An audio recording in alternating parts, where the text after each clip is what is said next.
distinguished guests, brothers and sisters, ladies and gentlemen. We'd like to welcome everyone to the BK History Club, aka also known as African Helping Africans. Give yourself a great big hand for coming in this heat. And the brutal heat, which is really nothing new, because on the slave plantations in Mississippi, on the slave plantations in Barbados, on the sugarcane plantations in Jamaica, on the cotton plantations in Alabama, New Orleans, New York, all over the world where they dropped the Africans off. You work the fields in the heat. And if you thought about telling that so-and-so, I can't say the name because that's where it originally come from, cracking the whip. If you tell him you was thirsty and you wanted some water, he would tell you, I'll show you some water right now. So you do not be crying about this new jive heat that's happening, because you couldn't even say it was hot. You couldn't complain. You might wind up gone. So in honor, we meet here in honor of William Mackey Jr.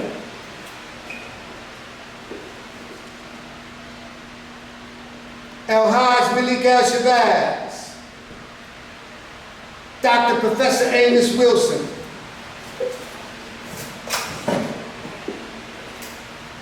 Brother Hassan, original member, Colette Colvin, the late great attorney at war, Alton Maddox,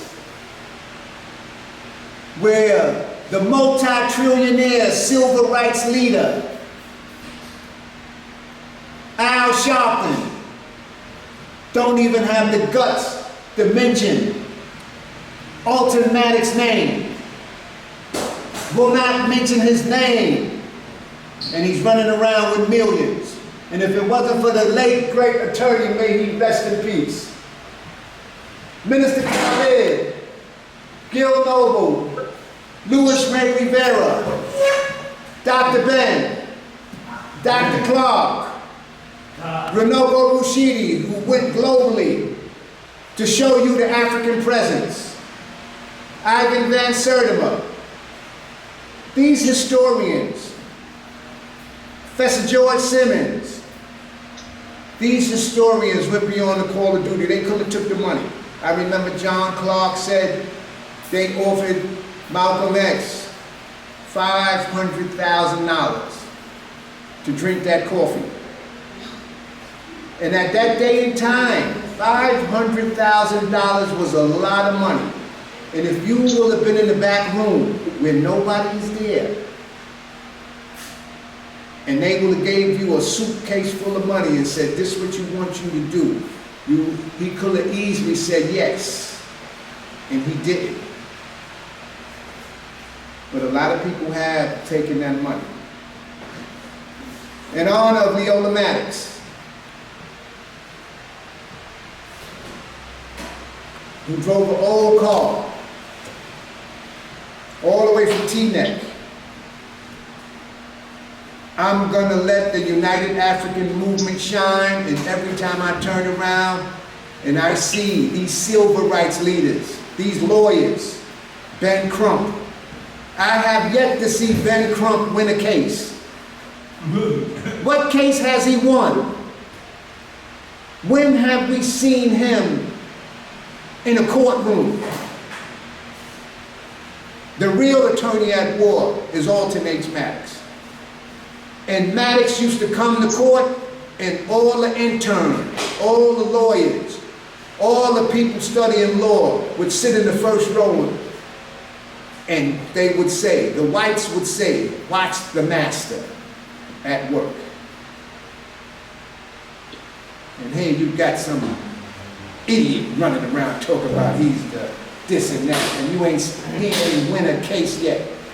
So Leola Maddox, who came all the way from Teaneck with an old, relatively new old car, because she believed in bringing people together. See, even we have technology, Zoom, and we have live here at the BK History Club, African Helping Africans, where you could come and talk.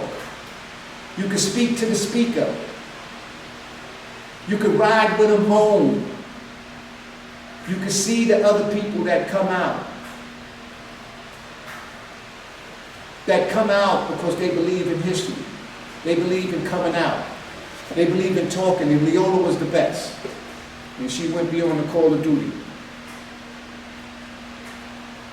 So we never want to forget Leola. And all the people that gave her fame and fortune. They could have took that loop, but they didn't. One of the great experiences was always being in Pam-Pams. And you could be sitting in Pam-Pams, eating whatever kind of breakfast you want to eat, and Dr. Ben, Dr. Clark would walk in there, and you'd be sitting right next to him and talking. Amos Wilson in Harlem on 126th Street. Livingston's.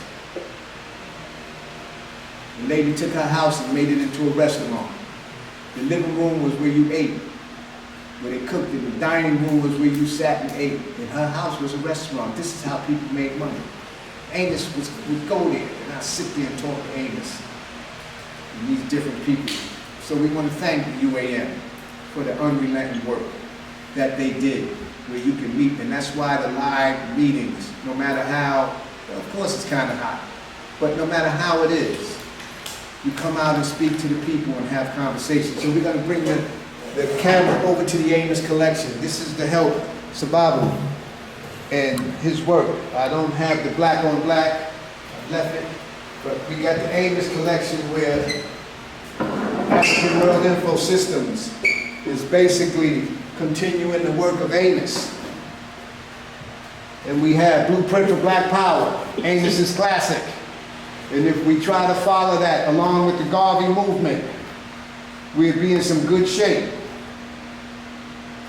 Black on black violence, which I don't have, but that book will tell you where we fighting against each other. And the system has a way of funding both sides. If you look at a Sephardim family called the BGO family in Haiti, you will see that they have been controlling Haiti for years.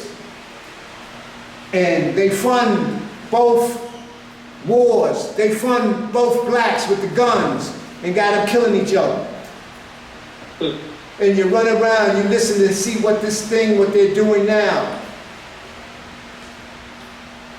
Black on black violence. And look at the 12 families, not just one. I just found one and they got all of them. And the information is on AI, it's on the internet. They're not hiding it. The psychology of self-hatred and self-defeat for a reclamation of the African mind. Awakening the natural genius of black children. And if you want to get in any depth about the self-hatred, you have to visit Trust Graham in the African Echoes family. African-centered man, African-centered consciousness versus the New World Order. When Europeans came here, dirty and dusty, they said, this is a new world. They said, we're coming to the new world, the same way these people are coming now. Only thing, they done changed it. They done got the people looking the same way like the people here. They're coming to the new world. And they brainwashing them through the psychology of self-hatred and self-defeat. And they got them not liking the Africans that they brought here and that they dropped us off in the Caribbean islands in Brazil and then brought us here. And then they got everybody hating each other with this nonsense. Issues of manhood in black and white and the falsification of African consciousness. Because we got a lot of falsies. So you look at this BGO family, B-I-G-I-O, in Haiti. And there's 12 other families that's been running the show along with the United States. Obama, Clinton, Bush. But I haven't seen a Syria. I see all these Haitians, but I have not seen one Syrian make any noise about this latest Supreme Court ruling. I haven't seen one Syrian look at it. I haven't seen them say anything. I haven't seen them curse out the president. I haven't seen none of them nowhere.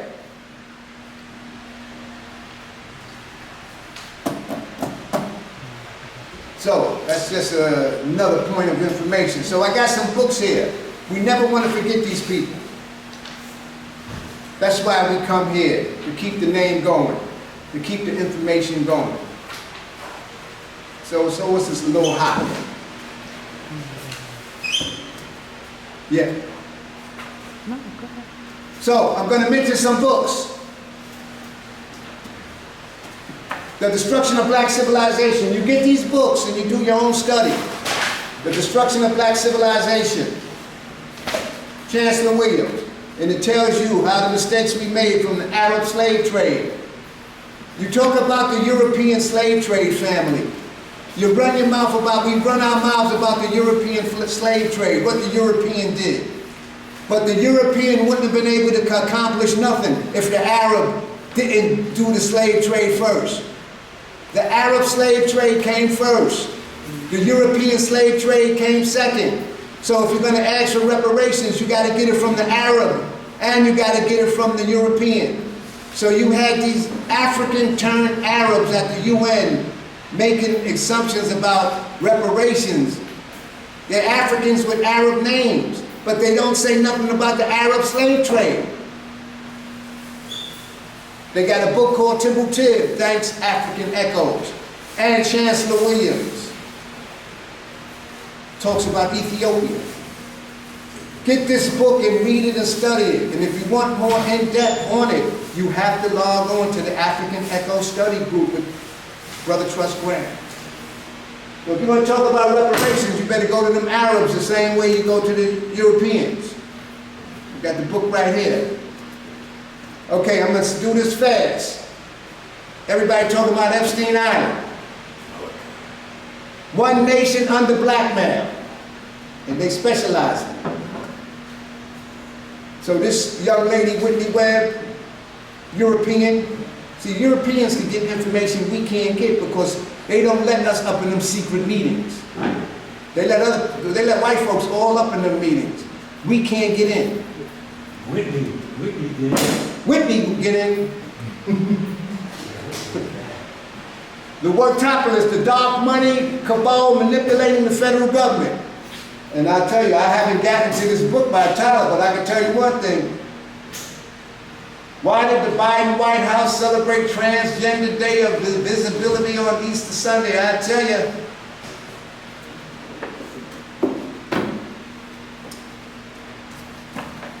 Okay, Queen Nzinga, African warrior. Thanks African Echoes. And if the sisters would read that book, Queen Nzinga, them brothers won't be pulling the wool over your eyes. They won't be able to get rid of that stuff. And if you study, what's my girl name, Winnie Mandela? She threw a tire over a guy that knew that was going wrong and he was a traitor. And she put a tire over him and burnt him up. Winnie Mandela, and she waited all that time for Nelson, and when he came out, he dropped her like a 99-cent breakfast. Winnie waited all them years in revolution, and Nelson dropped her like a 99-cent breakfast.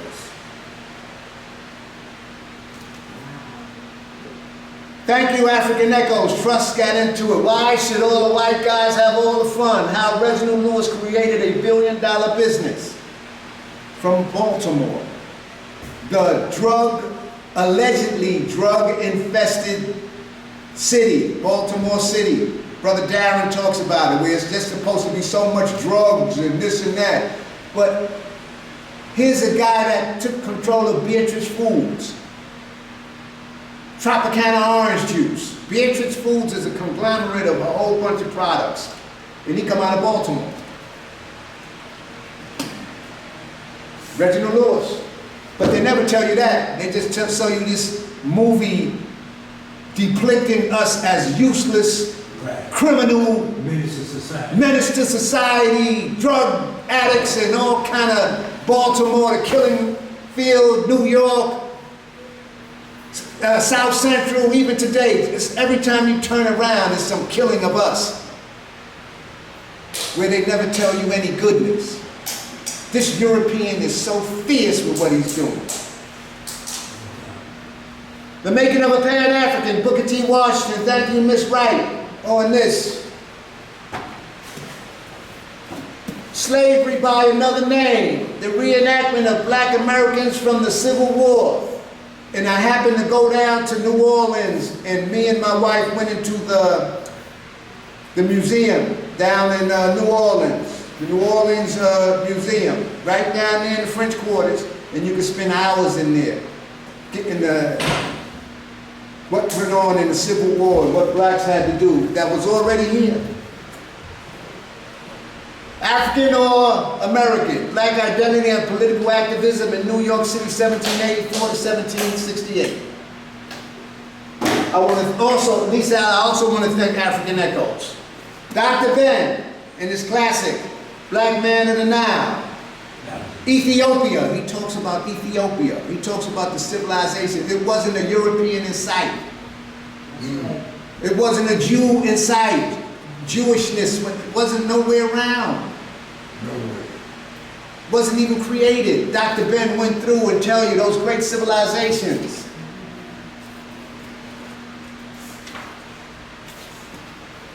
The big book, but no computers. Dr. Ben, Dr. Clark, Professor Mackey going home.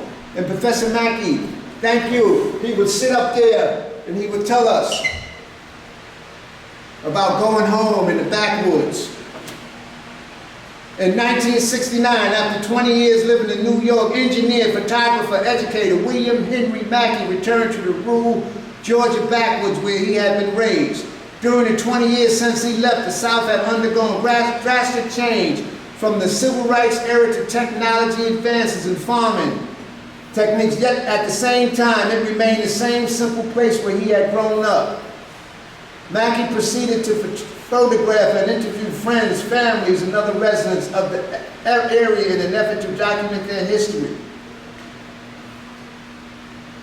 And that's the meaning of family reunions, where you can ask the elders, and we was at the family reunion, and a lot of them is leaving, so I don't, we get a little history and we try to keep it.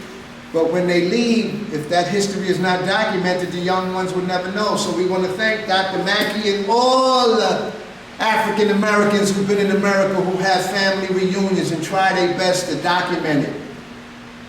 That's why you have to try and save for the family reunion. And my family was down there, and it's a very crazy historical context, because if you was on the Smith plantation and they sold your brother 2 miles down,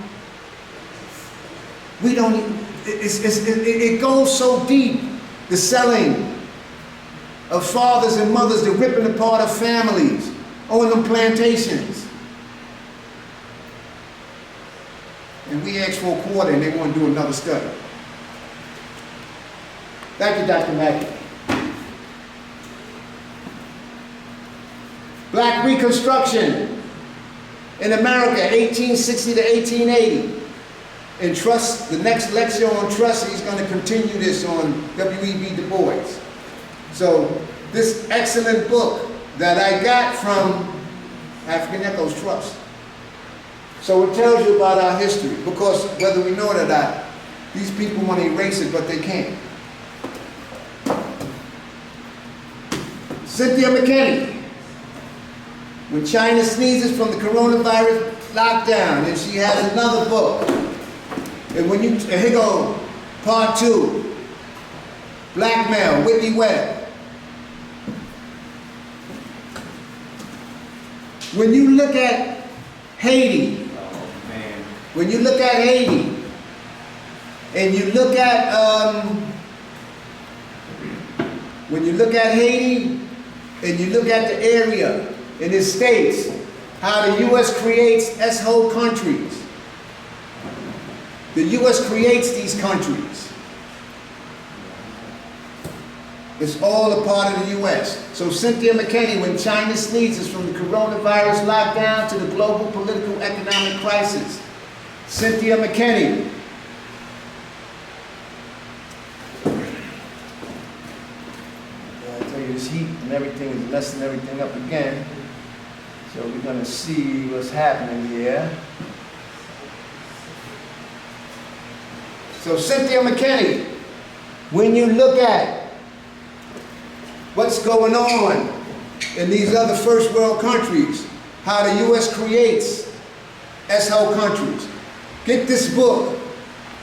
Any Haitian or anybody they running around and look at the U.S. role in those places. Yep. And if you're not looking at the U.S. role, then you're sitting up there playing the game. Of course, they say they were running from, they tell you the reason why they came here, they were running from other places that was all terrible. But don't look at the World Bank, the International Monetary Fund, the Jackals, Confessions of an Economic Hitman, Smedley Butler, how they come in and destroy the industry. Look at the role that the kingpin plays in the destruction of the area.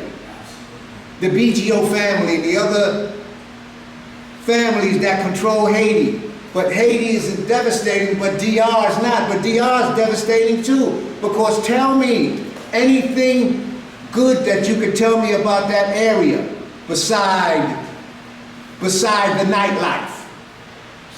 So the same family that controls one side of the island and cause problems, control the other side of the island. Absolutely. Because it's the same island. Richard Pryor. Y'all can like him or not, but I tell you right now.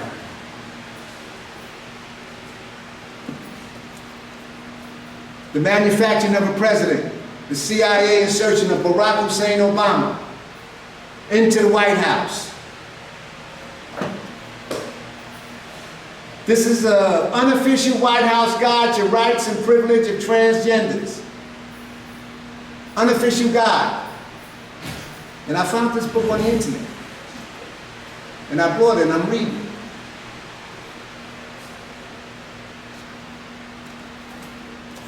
it.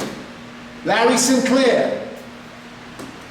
Barack Obama and Larry Sinclair. Cocaine, sex, and lies. Found this on the internet.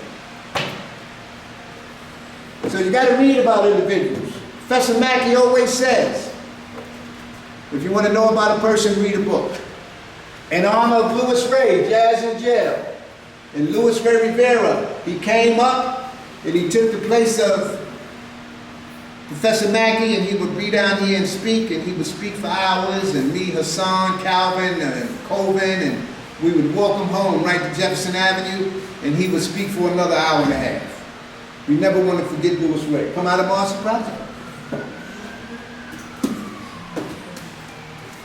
The International Jew. This is Henry Ford. If you got a problem with what he's talking about, you can talk to Henry Ford. He wrote the book. Jews and Negro slavery.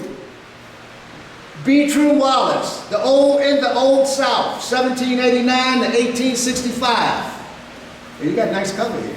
I found this book on the street. Isn't that something? But they getting rid of, but they banning books. But they banning history. You got in your mind. Jesus and the Disinherited. An empire of their own, how the Jews invented Hollywood. Get these books, have them, read them, it takes time. How they invented Louis Harry Cohen, William Fox, Carl Lambert, Louis B. Mayer, Jack and Harry Warner, how they created the Oscars. The original Oscar, Marimix Oscar, was black. They created events that never happened. One of the greatest record-keeping times in history. And they had no record, no ocean opening. And they even had a brother that had the Bible, and he tried to go into the water and open up the ocean, and the water flew his behind back on the beach. So there was something wrong with that one. Get this book. If these entertainers would read this book and understand how Hollywood and how it was created, and how these people come in with rags, took control of something.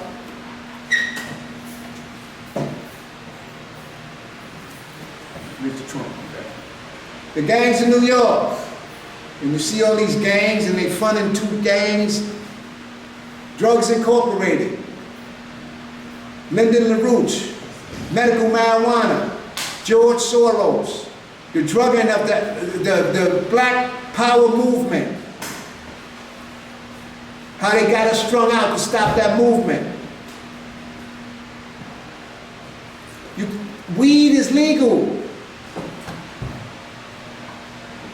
They got the Chinese strung out on the Chinese opium drug wars.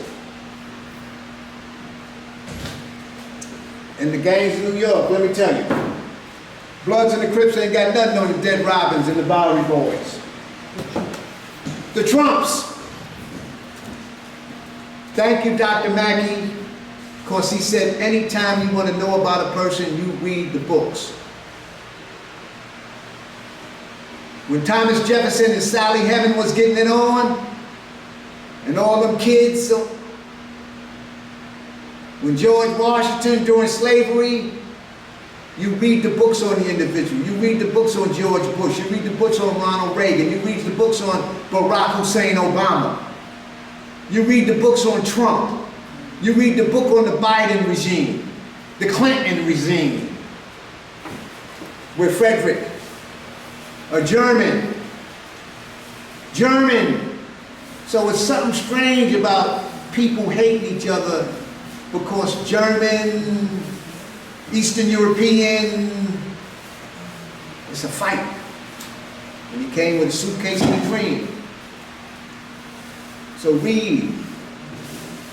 I don't care who it is. Ayo Kamati, Jews are the problem 1 and 2. Thank you, Ayo. If you want to know how they lived in Europe during the Dark Ages, you get this book, Dirt. No sewers, no nothing. The Moors went in there and conquered and showed them civilization. If you think Donald Trump is running anything, or Biden, or Reagan, and Obama and all them, go quietly or else. Spiro Agnew tells you on how the power brokers do it. Y'all need to go to Donald Trump rehab. They got beds open right now, because you can't keep his name out of your mouth.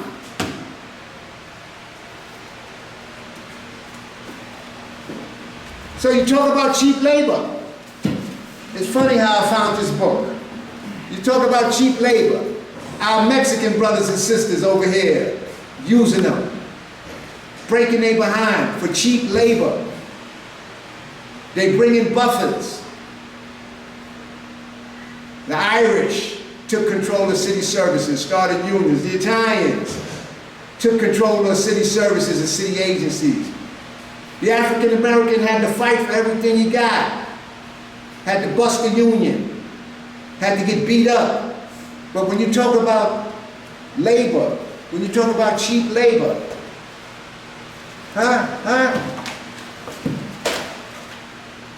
Lewis W. Hens, Children at Work.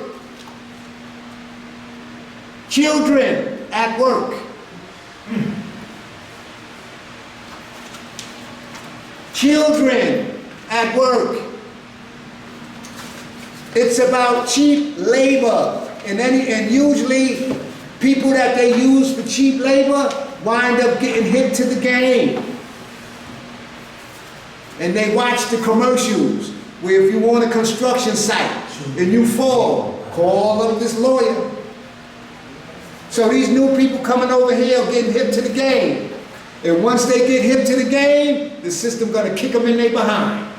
And then they're gonna find out. And then they're gonna know what the FBAs was talking about, African Americans. So this is children labor. These are the pictures. These are the pictures of children. These are the pictures of the workers. They ain't black neither. See, you see? These are the pictures. Making sweaters. You remember the International Ladies Garment Workers Union?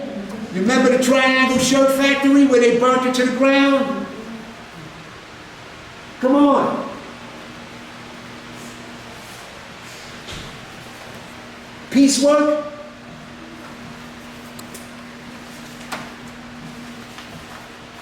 These new people coming to America gonna find out. They take it, they give it, then they take it away. Yeah. For sure. They give it, then they take it away.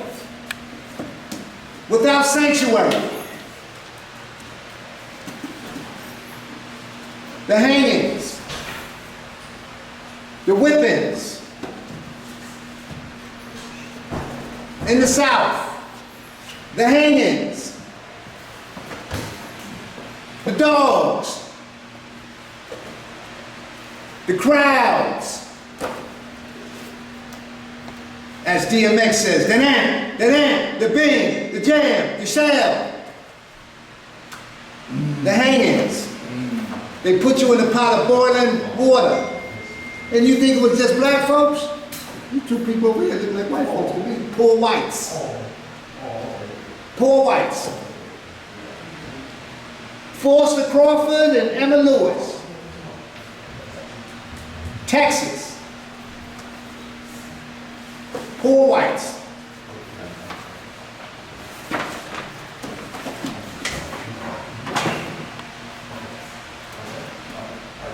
Neither safe nor effective. There's another book I picked up, Invasion of the Prostate Snatchers. No more unnecessary biopsies, radical treatments, and loss of sexual potency. Ralph Blum and Mark Sloan. Dr. Scott Whitaker, Medicine. King George Soros, bad man. King George controls the whole Democratic Party. The man behind the curtain, they call him Kingpin, controls the Democratic Party.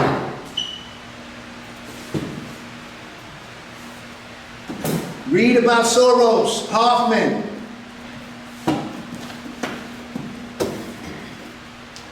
Capitalism on a ventilator, all the money they made during COVID. Mark Sloan, the cancer industry, crimes, conspiracy, and the death of my mother.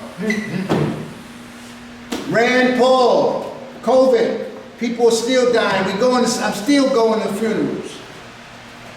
Vax and unvax. Vaccine timeline. If any book you want to get, please get this book. The American Medical Killing Machine. And I tell you, Dr. Lewis always told us, in America, the emergency room is the best. I had a kidney stone and had to go right to the emergency room, and they went to work on it. Sometimes they win, sometimes they lose. But in America, the emergency room medical profession is the best. They took me there and watched the diet, because these stones can accumulate with the seasoning and the calcification and the sugars and the salts, and they form. And if you're not drinking a lot of water or taking this stuff to get out of you, little stones form in your gallbladder and your kidneys. And let me tell you something right now. God can't help you. Calcification. Listen, it is the most painful thing. So please, get that water in there and try your best to straighten out your diet, but you don't want them stones. Causes unknown. The causes of sudden death syndrome 2020 21, 22, 23, 24, 25, 26, 27, 28, 29, 30, and these are the young people that's dying from heart attacks, playing soccer. They're young, in the prime of their life, gone. Every week I'm going to a funeral, where now people are suffering from all kind of turbo causes. Turbo this, turbo that, and nobody wants to connect the dots. Nobody wants to look at it, but Edward Dow, BlackRock, a brilliant BlackRock career journalist, financial titan. BlackRock, promoted to managing director, 2004. During his 10 years, BlackRock controls everybody. BlackRock, State Street, Vanguard, State Street, all these other Fidelity, they second class. BlackRock, think, and he's head of the World Economic Forum. He took over from Klaus Schwab. They control all our lives. So when you run around here talking about you don't like Trump and all this, you don't even know who controls your life. Soros. You don't even know who controls your life. He managed a $12 billion growth fund, built a reputation for a keen ability to understand markets, pick stocks, analyze statistics, trends.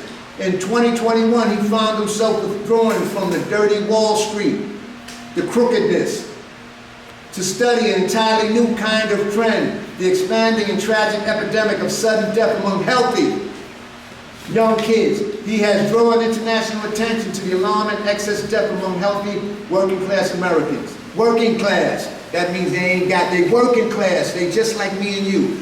Bust your behind and go to work every day, and then all of a sudden they come up with this stuff.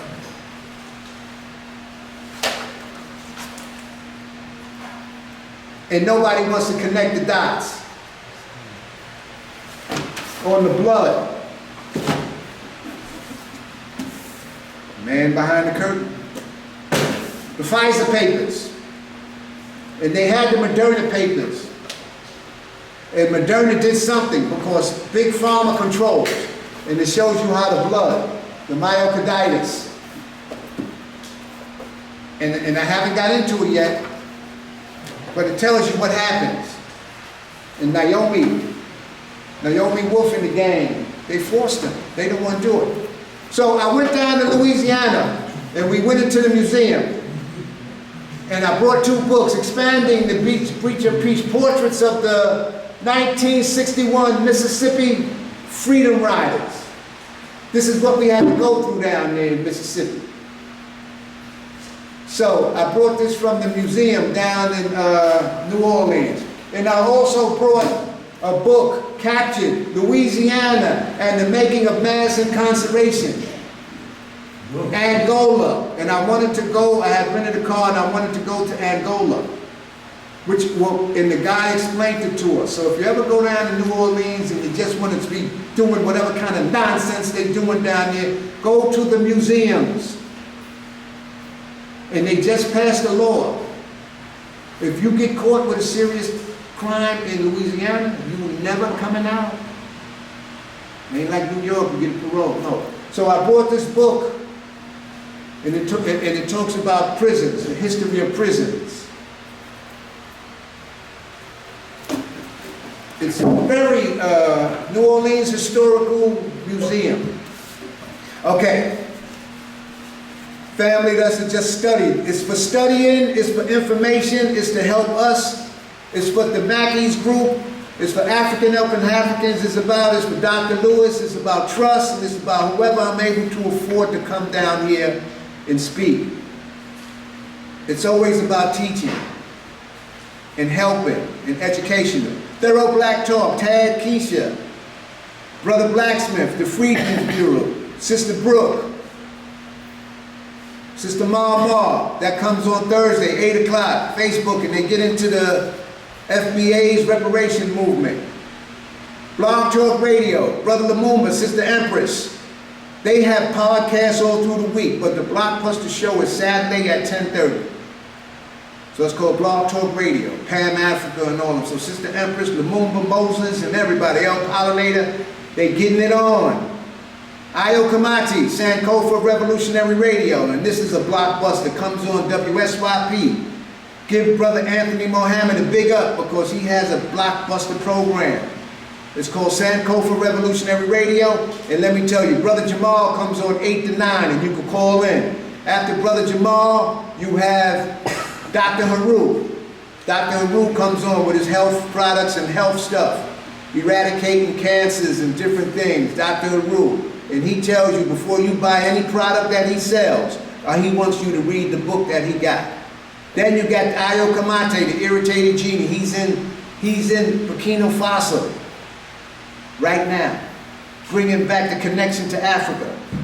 So as long as they can keep us separated and not liking each other, 24 hours a day, 365 days a year, if they can keep us separated, we're done.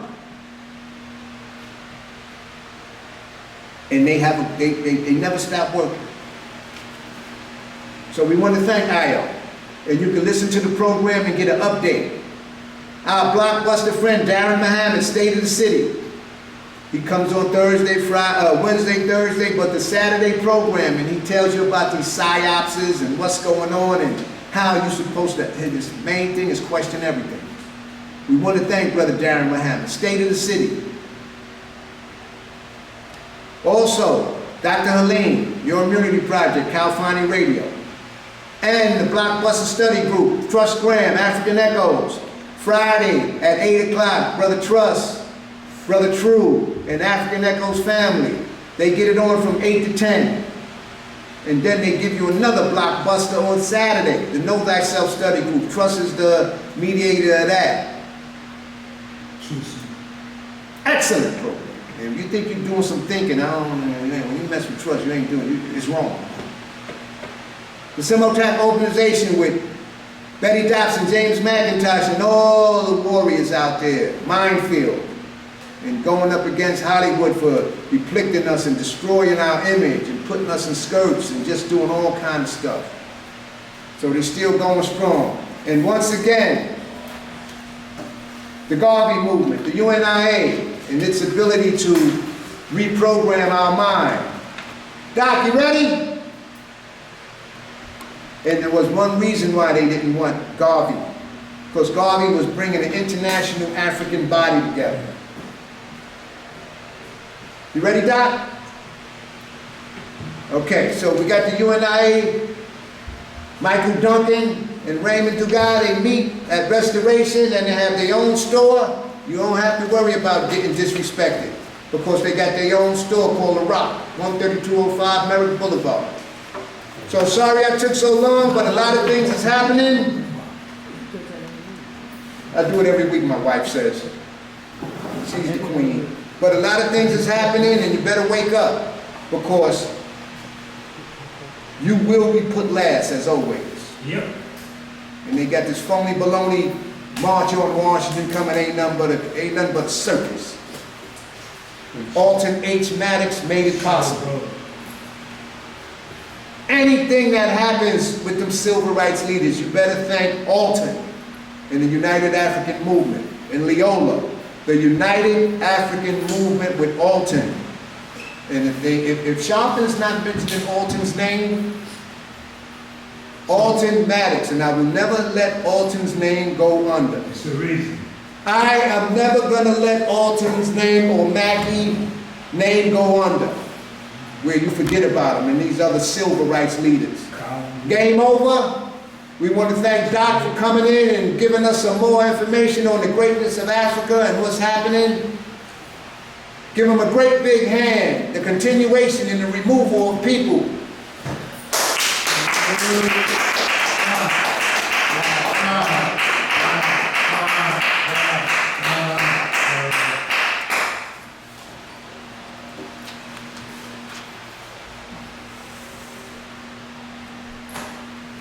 Okay. Good evening, African community, globally, wherever our people have an opportunity to hear me speak. I'm grateful to all of you for that privilege. We're going to continue as part 2 of Pan-Africanism. I have a good friend, a little younger than me, who fought in Vietnam. And one of the things that he educated me on, and I learned from him and others, is that you cannot fight a war without logistics. You're fighting a war, you need bullets. Somebody has to bring you, if you're fighting that type of war. If you're fighting conflict, where we were fighting in Africa against the European who had gunpowder, rifles, and we had to fight with whatever we had, plus some of those things. So while the men were fighting, then you look at the logistics. What were the women doing? The women were there taking care of families, taking care of children, providing food, providing ammunition. You have to have a logistic. That's what my friend, who's a military person, says to me. Logistics is critical. And the reason that I mention that is, the reason is because I'm able to speak to you today, tonight, because of logistics. The logistics is Brother Ray Ray, his wife, and his whole structure that functions to make it possible for me and others to talk, to pass the information on. And without the logistics and the effort of Brother Ray Ray and Mackie Student 3, I would not be able to transfer the information that I have. You would not be able to hear it. And those of us who are coming behind me who are going to speak, we will be able to pass the information on because of logistics. So we are giving credit to the entire system that make it possible. I was fortunate enough to be asked to talk about Africa, specifically the Sahel nations, Mali, Burkina Faso, Niger, about the coups and what progress they were making. And I made some notes here, and I said to myself, you know, when I went into Detroit, Michigan, a short while ago, and I hooked up with the organization that's in Detroit.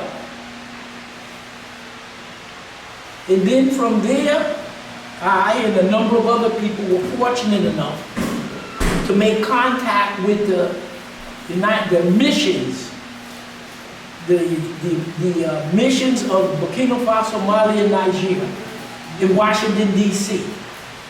So I get the opportunity to talk about it and to speak about it. But then I said, you know something? What happened if the organization in Detroit wasn't functioning properly?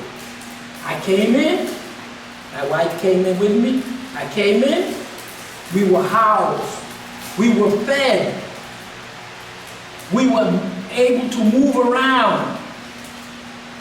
And that organization in Detroit, Brother Ray Ray is part of that organization. So the same way, logistically, that he and his family, his mechanism, make it possible for me and others to speak, he was there in Detroit, there, working with that group of individuals, making it possible for us collectively to do the lecture and to make the connections with the missions. So those three missions, Burkina Faso, Mali, and Nigeria, it would not have been possible for logistics. So those of us who's taught are given the privilege of talking, which we, you know, give our appreciation, but I don't want to skip the reality of logistics. So I have to give Ray Ray's wife and his whole group credit. Now, we're continuing with the second of three parts of the United States of America from 1860 to 1920. And why did I choose that section of time to speak about it? Because I wanted to bring to the attention of those who hear the lecture to bring a certain aspect of thought, like all of us speak about different things and we inform us. And three things were going on concurrently in what you call the United States of America. And we're going to go into it in detail, which we did before, but we're going to go into it now also. Three things was happening. He said, what do you mean happening? Let me qualify something before I mention that. I gotta write some of this down because I forget what I want to say in so many things there. The way I think, and I'm going to read to you the individuals who I had an opportunity to work with, to travel with, and to be educated by. So when you hear me speaking about A, B, C, and D, a person just doesn't come up with information. He or she has had a lot of experience. So when I talk to people who I mentioned here, that's who's talking. Because that's who I learned from. That's who I traveled with. That's who educated me to think this way. I just didn't jump up to think this way. I remember 40, 45 years ago, my wife came in and said, you know, there's this professor. He's talking about Africa. What's his name? Dr. Ben.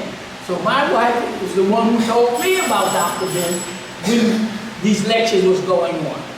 So it's a cross education.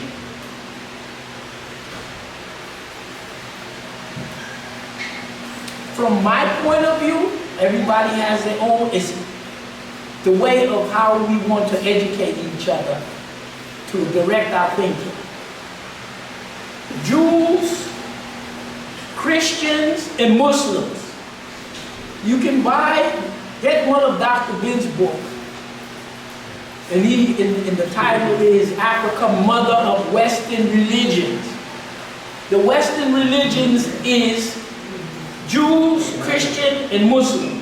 When you go to Egypt and you look at the temples and you read, you will see the foundation, the Bible, the Old Testament, that human beings who call themselves Jews, Judaism, Christianity, and Islam, they're all a clique, a club. I was brought up in a Christian. All I have to do is just go into the mosque and then make contact with the people who run it and tell them I want to adhere to the faith of Islam. And I will become Muslim. It's a club. I was brought up in a religious environment where they talked about Jesus. The New Testament. So Dr. Ben explains to us, he educates, and when you look at it, if you are human beings who call themselves a Jew, Judaism, you're using the Old Testament. Comes right out of Africa. Everything in the Bible is dealing with Northeast Africa and the area in Asia. That's the origin of Christianity, Judaism, Islam. And Dr. Ben explains it to you.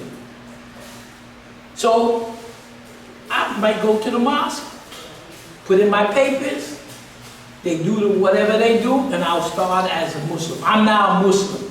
I'm using the Quran. But I opened the Quran and said the Quran, it has three parts. The Quran with that young man that was in Arabia. And I opened the Quran and I said, there are three parts to the Quran. There's the Islamic part, history. There's the Christian part. And there's the Jewish part. So in other words, you're talking about this information all existing in Northeast Africa that part of Asia, it all comes right out of your culture when you look at it and you see. So if you're a Jew, you have a book, Old Testament. You call yourself a Christian, you're walking around with the Old Testament and the New Testament. And you're a Muslim, you got the Quran, but you're walking around with the Old Testament, the New Testament, and then you add. They're all the same.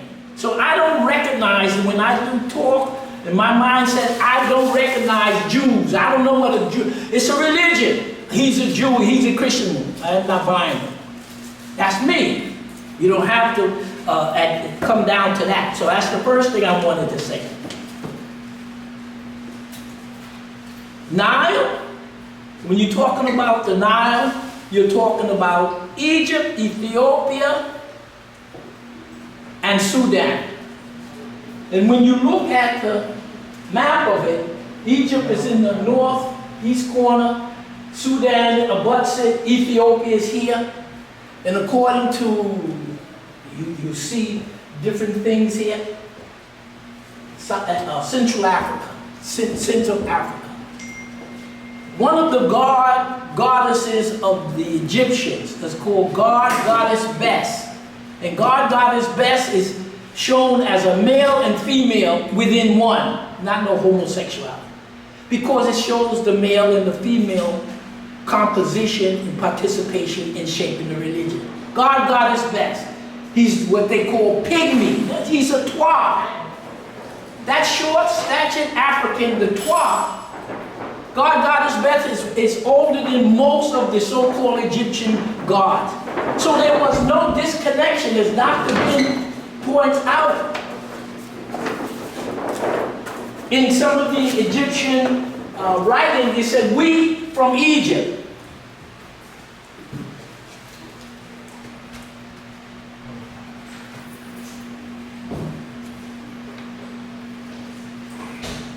And what they say is, we in Egypt, Dr. Ben teaches us and shows us, they were always connected. Egypt, Sudan, Ethiopia, and Central Africa. It was one. You look at the Sahel nations. You have Mali, Burkina Faso, and Niger. Niger and Nigeria are the same. When the Spanish came, they took the Africans who were living in that area. They took the Africans who were living in Nigeria and the Africans who were living in Niger. The Spanish took the top part of it and called them Niger, and the English took the bottom part of it, what you call Nigeria. The African people, but two Europeans just split it up and there's no difference between any of these people.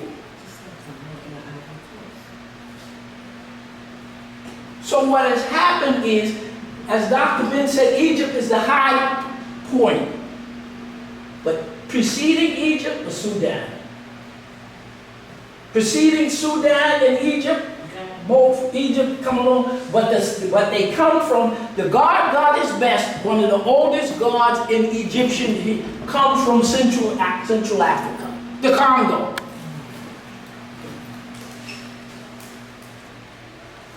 I gave you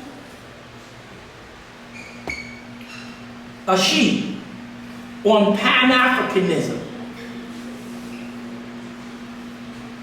Okay, so what is clear when I talk, Christian, Muslim, and Jew doesn't mean anything to me about he's a Christian, Muslim, and Jew. Why? Because you're going to learn those Europeans that was flooding in from Europe. Something happened in Europe in the 1800s to 1900s. Something was going on in that area of the world you call Europeans. And you say, what are the Europeans? You pick up a map, you look at European, and you see where these countries that are European, and then you see Russia. You see this map here? Europe, geographically, comprises all of these European countries plus part of what you call Russia. 40% of the Western Europe is Russian at this point.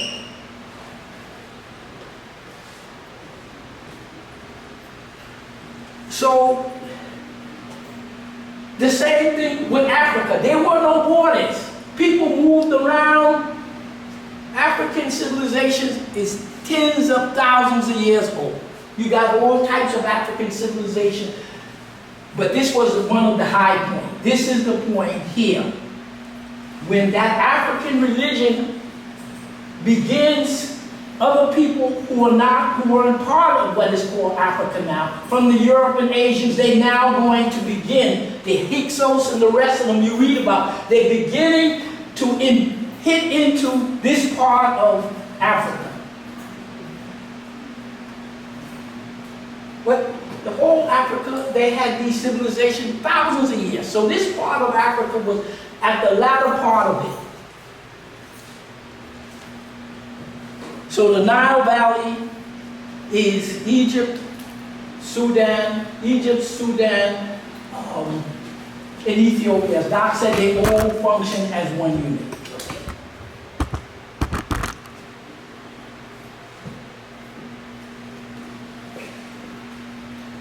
I want to bring to your attention, because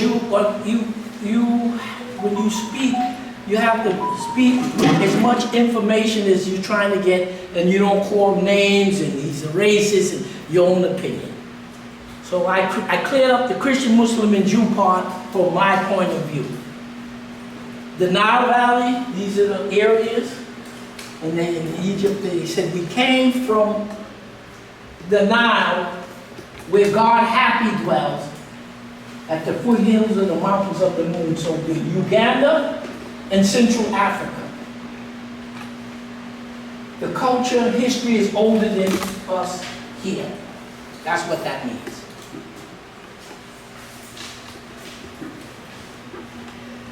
Two things I'm going to bring to your attention, and I'm going to read to you what shapes me in my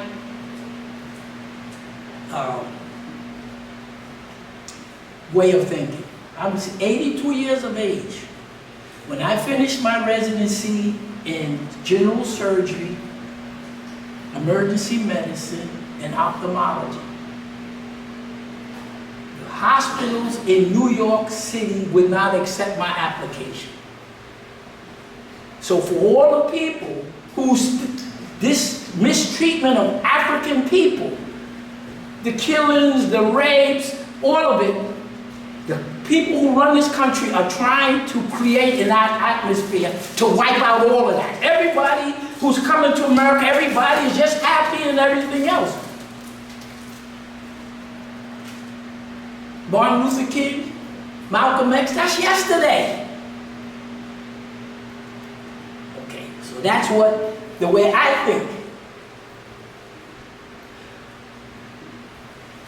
Two observations is Chris Hedges and his writings. He's a white man who was a journalist, and you can look him up. Chris Hedges. He's a what? He's a white man. See, I'm dealing with the people you call. When I talk to some of the white, they ask me, where are you from? I said, I'm an African American.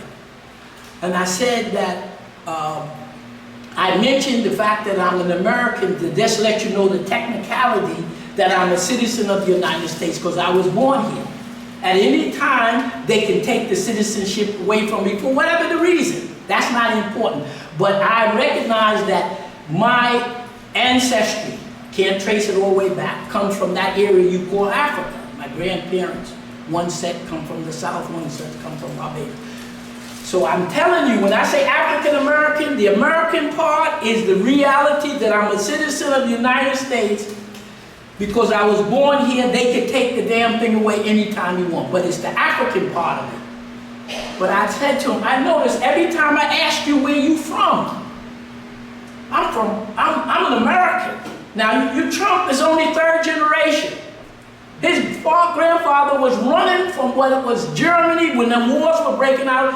He was a draft dodger. He illegally left the country and was punished for later. Third generation.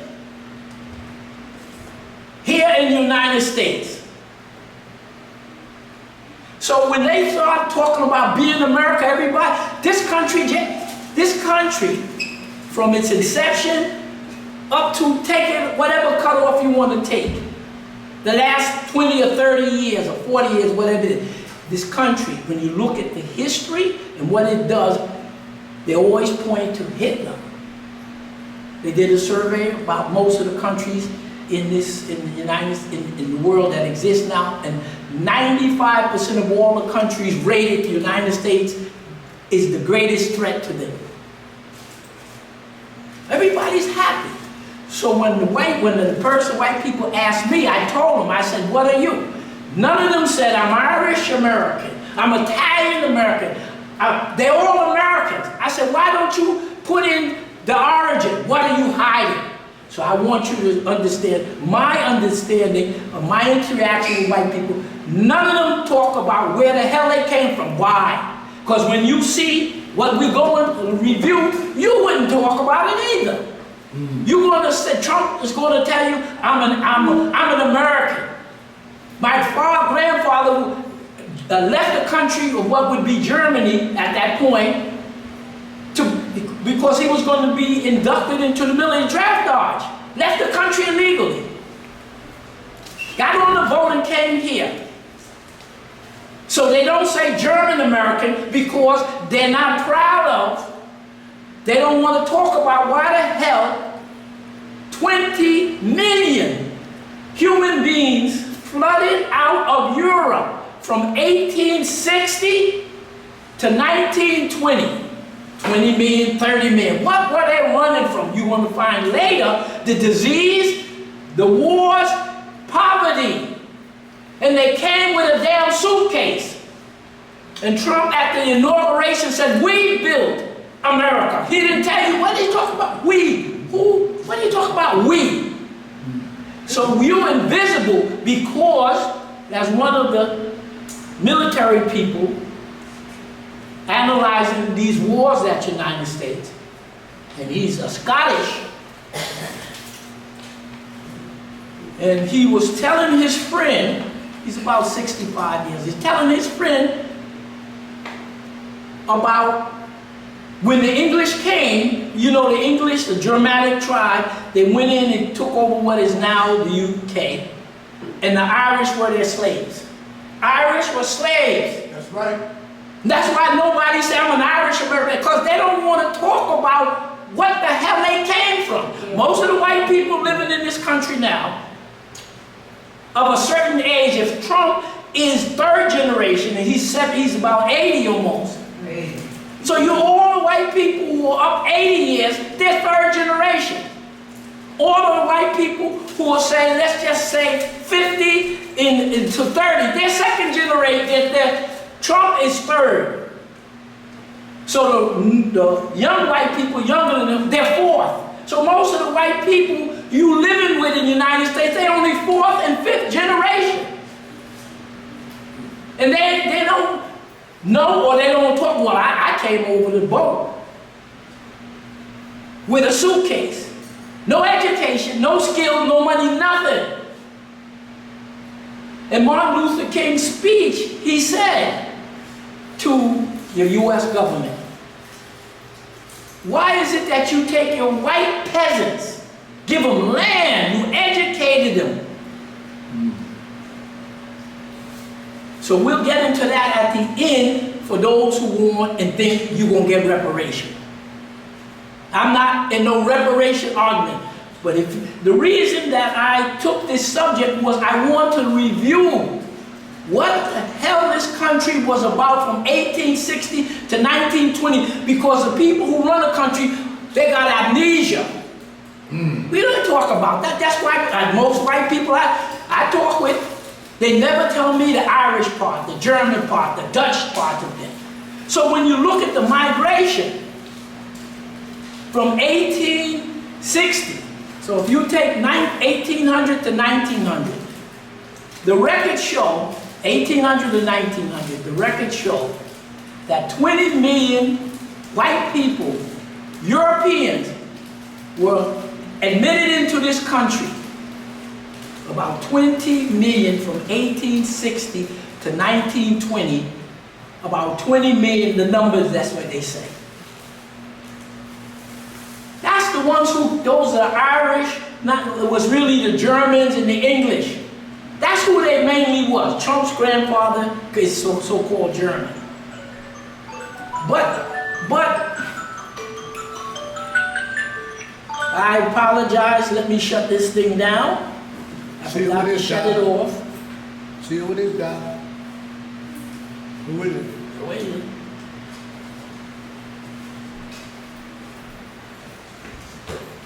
There were tens of millions. So who was flooding out of the United States? Who was flooding out? That migration came primarily from what is now Germany and England. 20 million flooded the United States. Tens of millions of Europeans from what is Italy, Spain, Portugal. They were flooding out by the tens of millions. Where did they go? The English, the Italians, the Portuguese, and the Italians, the Portuguese, and Dutch. the Germans and the English came into the United States. Italy, Portugal, and Spain, they flooded out and they came into the Caribbean, but they mainly came into South America. So if we could go to the southern third of South America, Argentina, Paraguay, Uruguay, you would find that 95% of the population of these South American countries, Bolivia, Paraguay, Uruguay, and Argentina, they're white. So that mass migration from Europe that came from the Germans and went to the United States, but you had an equally mass migration coming out of Europe, and they went in to what is now South America. And that's why the largest percentage of human beings who are citizens of Brazil are either they're either Spanish and Italian origin. Portuguese, Spanish, and Italian. That's where they did. Kill down the indigenous population. You take Paraguay, Uruguay, Bolivia, all of this before that mass migration, the majority of the population was indigenous people and African people from the slavery. Now, you go to Argentina, Paraguay, Uruguay, Paraguay, Uruguay, Chile, and Argentina, they're all white. They killed down the indigenous population, and they killed down the African population. The same extermination that was done here was done there. The Pope that died, he was third generation Italian. So do you think that the white people running the United States, running Canada, running Australia, running New Zealand, and this whole southern strip, all white, how come they don't want to talk about how the hell they got here? What were they running from? They were running from continental war, full-scale war, disease, and famine. We will deal with the disease part and the famine, the other part. The cold weather, didn't know how to farm. That's what Martin Luther King was telling the United States government. You bring your peasants here, they don't know what the hell they're doing. So, Chris Hedges, so to give you an example of what I'm talking about, Chris Hedges, white American, now he traveled around and he's seen what the United States did in Europe and he's seen what they did in Gaza before this latest thing. And they asked him at one of the lectures, and he wrote in his book, in his writing, I'm warning you, white Americans, Chris Hedges, not Arthur Lewis, quote from what comes here, everybody has a right. Chris Hedges warned you, young man, still alive in his 60s or 70s, white Americans are nothing but Europeans. Second, third, the average white person living here is a third and fourth generation. Oh, I'm an American. Yes, you want to lock yourself here with all this prosperity and everything else, but you don't want any attachment to where the hell you came from, why your grandfather was running out of here. So Chris Hedges said in his writing, white Americans and Europeans are ice age hunters with a suit or a bit, with a suit and a shave. He's warning you who the hell they are. Y'all think, oh, they're good people. All of these white people running here, and they now multi-millionaires and all of that. So they want to make the normality that is normal for white people to be here, and especially running everything, and especially the segregation in the United States is 1,000 times greater than anything Hitler. Do you think the historians want to go through that? So the three trends that were happening in the United States, especially in the eastern part, third of the United States, three things was going on. The white people, the Europeans, were beginning to let in 20 million white people from 1860 to 1920 to populate what is now the United States, to populate, make it a white country. But in order to make it a white country, you got to kill down the indigenous. So they did the genocide on the indigenous people in the South, and then the genocide went to the Mississippi River. So three things were going on in this country by the white people who run it, who you think will give you reparation.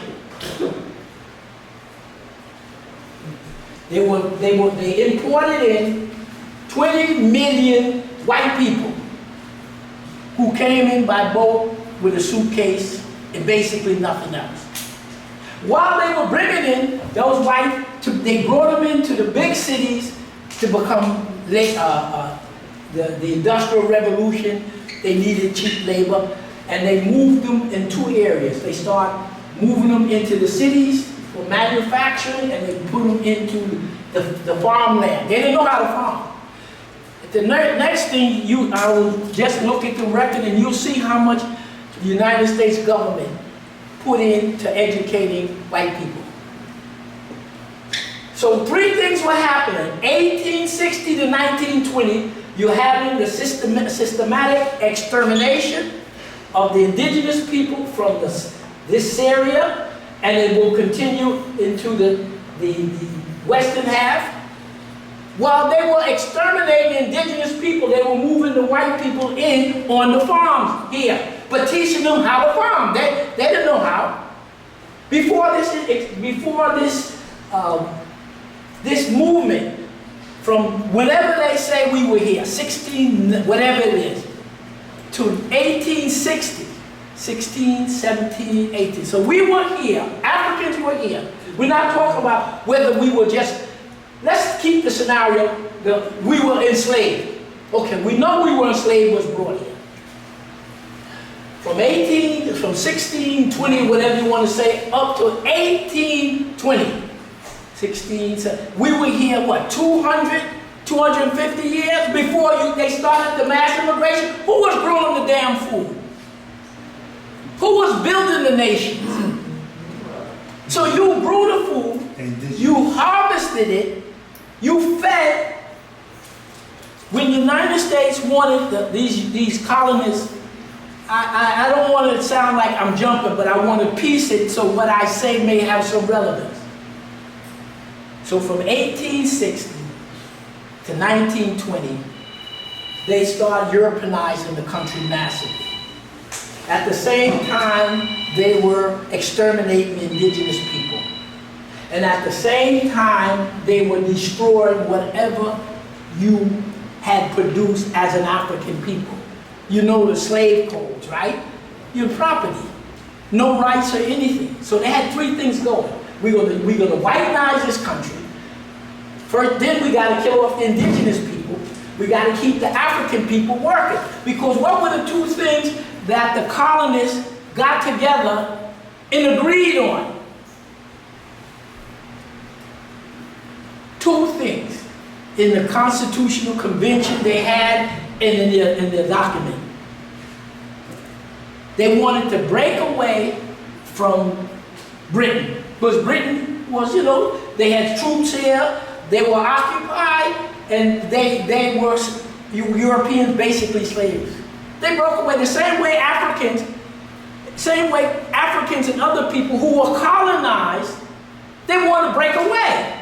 The Sahel nation want to break away because you're Safari people killing you, mistreating you, you want to break away. So the Sahel nation, they got rid of the English, the French, the US, the European, all the white people who've been killing and raping them and stealing them. They pushed them out, begin to formulate, they organized themselves in a confederation. What did the white people in the 13 colonies do? We got to get rid of the British. This white guy, they're doing us in. And the second issue was the economy. Everything in the Constitution dealing with getting away from Britain and the economy.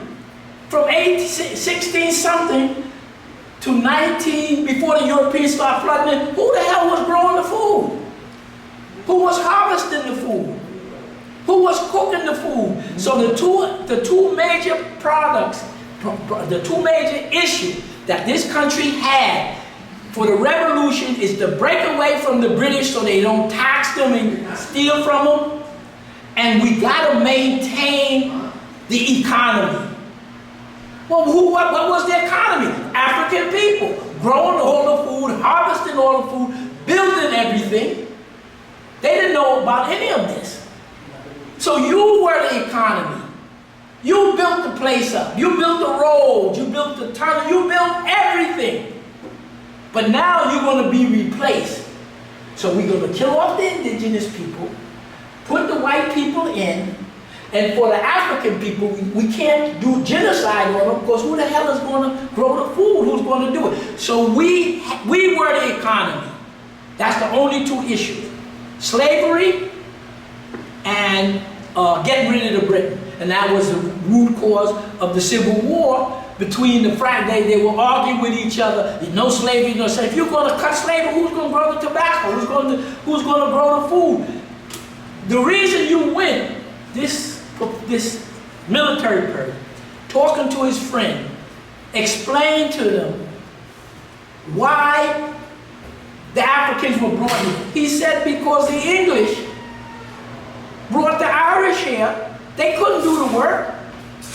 Malnourished, poor, they didn't have, when you look at the agriculture, they didn't have anything. So that he said to his friend, they got rid of the Irish and brought some black people, African people who knew how to farm and knew how to build. And Brother Truss, when he was reading what, what's the elder? Somebody help me. When he was talking about what was to the the United States, the boys, right? Yeah.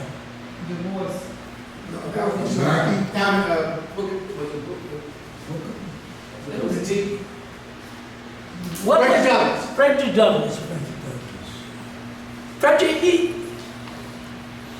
Brother Truss read a portion of it where he said, Frederick Douglass said, we grow the food, we build the roads, we build everything, that's why we're here. So you were the economy. So now, the white people are here, and they're changing the country. So those are three things that your government, that the government of the United States, whose children and grandchildren are running the country now. And nothing has changed about it. African people are going to work, they're going to do the work, they're going to do the skill. but we want the country to become white and African. So now they're letting in all different people to come in and dilute. And every group that they let come in now, the African people is on the bottom. Chinese come. They go ahead of you with housing and everything. The other whites come. So what I want you to get firmly is you were brought here and you built the country. Okay. The other thing I want to bring to you, then we're going to rapidly go through these pages. I and my wife went 10 years, 15 years ago to one of the city college down in Manhattan, 69th Street, I forget the name of it. Hunter. And on the stage was,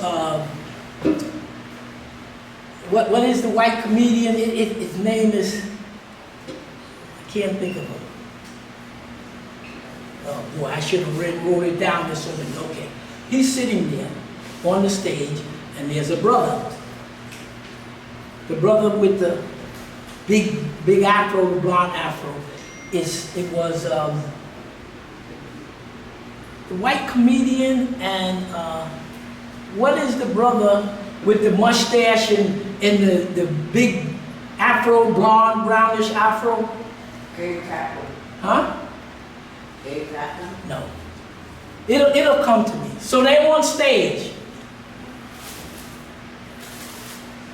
White comedian is sitting here. You'll know when the name come to me. And the brother is also, I should have wrote it. George Carlin? This is only 8 or 9, 10 years ago. Chris Hedges, no, it was the comedian, okay. The white comedian, you know me as a comedian, said to the brother, white comedian was sitting on stage, brother, and everybody at the WBAI, Steinfeld. Steinfeld? Somebody up there. Everybody there, 98% of the people sitting in the audience are what you call white. And the brother, the white guy, says to the brother, it'll come to me, let me show you how white people think. So he told me, you don't know how white people think because you're not white in this country. Let me show you how we white people think. And he said to him, I'm going to ask a question of the audience. I want to give you a flavor of what I experienced. So everybody said, Dr. Lewis just hate white people. I don't hate anybody. I just want to bring up certain things to remind us of what they're trying to bury. This never happened. He says, I'm going to ask a question to the audience. Why is it that we white people find it necessary to mistreat the black people in the United States? Now, I mentioned this before. Michael Moore? No. It'll come. He asked the question. I want only white people to answer. When he asked the question, why is it that we white people find it necessary to mistreat the black people in this country, in this United States? What was the reply from the audience? Michael Moore and the other one, okay. What was the reply? Because we can get away with it. Anybody else? No, not that. Anybody else what the reply was? They deserve it. But we're better than them. No reply. They were quiet and silent. No reply. Did Michael Moore? I think it's Moore. Yeah. He asked the question a second time. I only want white people to illustrate to the brother here and a few black African people, black African people here, why we find it necessary to mistreat you. We all a citizen. No answer. 3 times. So he's Michael Moore. It was Michael Moore, and it'll come to me, the other one. He said to the brother, you see? Now you know how white people feel about that.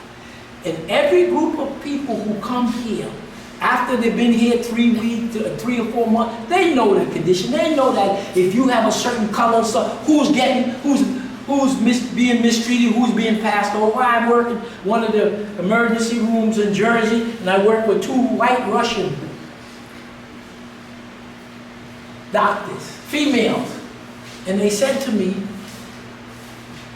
we just got here 6 months ago. We got a house and we got a little extra house. I said, we just got here.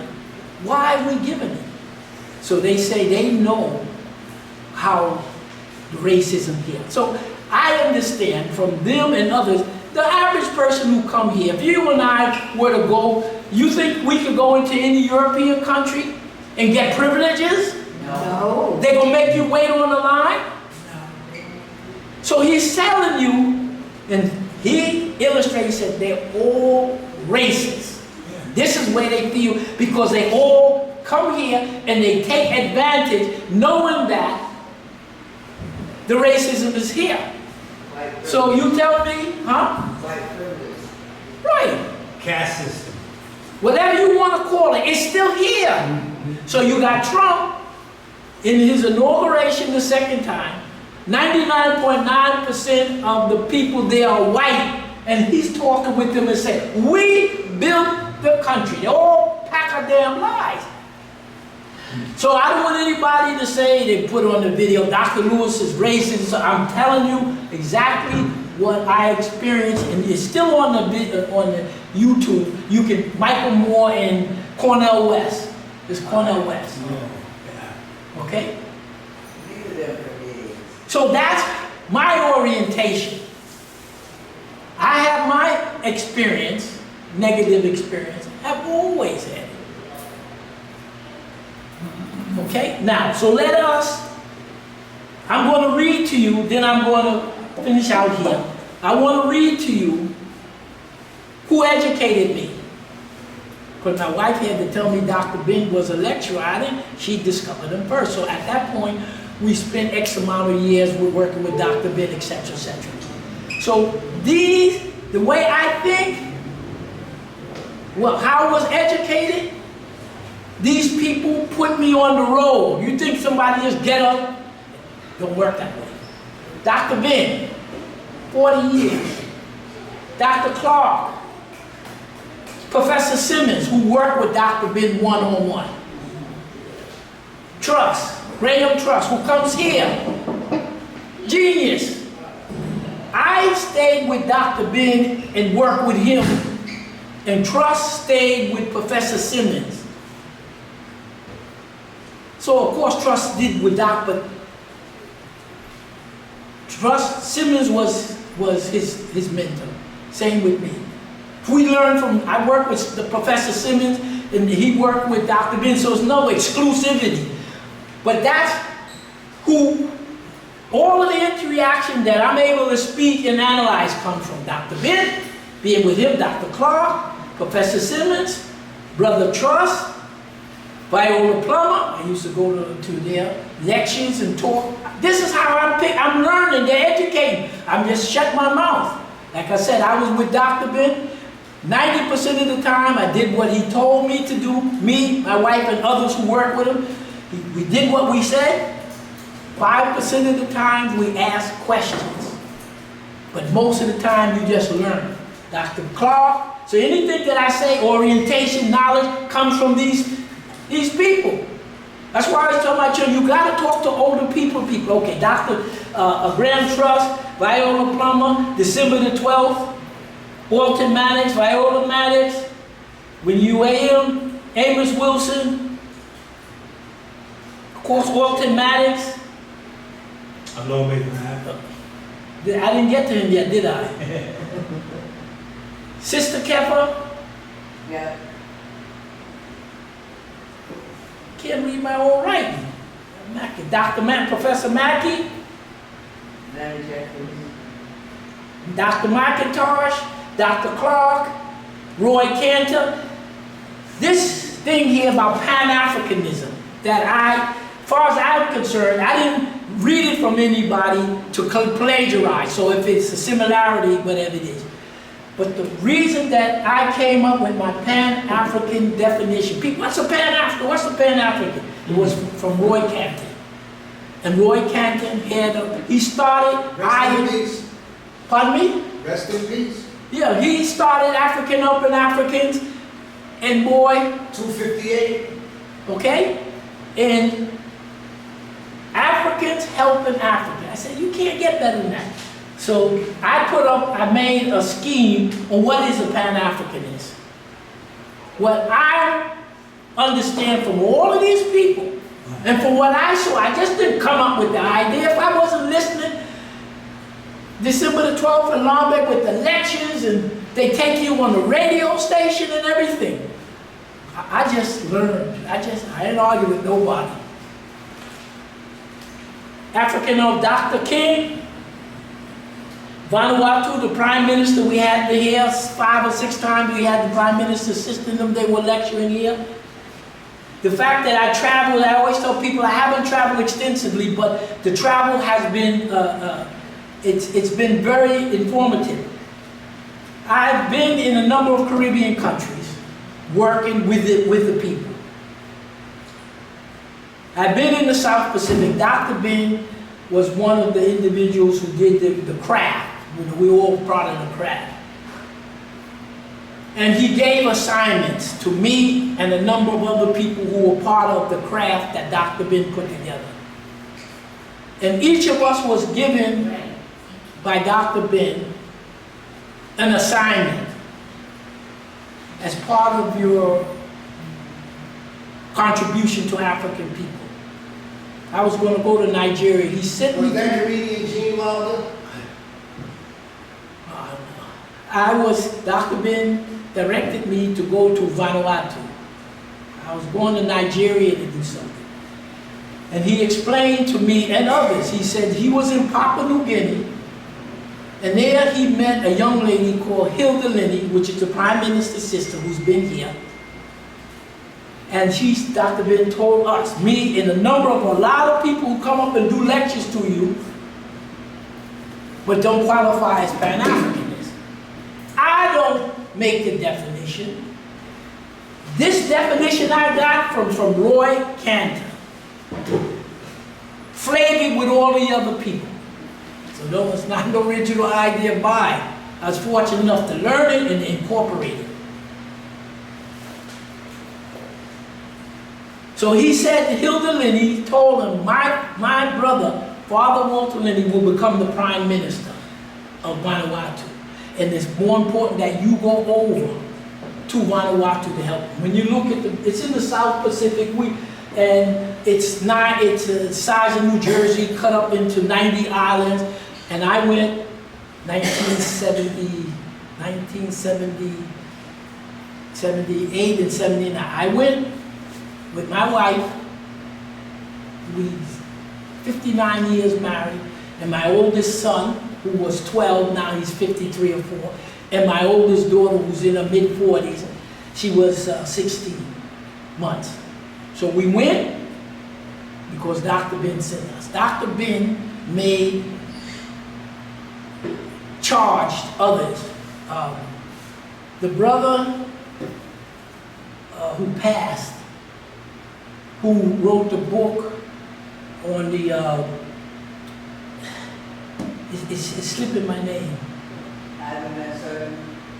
Not Ben Surden, no. You know what, I can't think, it'll come to me. It'll come. He and me, we were all given assignments, and we were the only two who actually went and followed Dr. Clark and Dr. Ben's direction. Renoko Rashidi.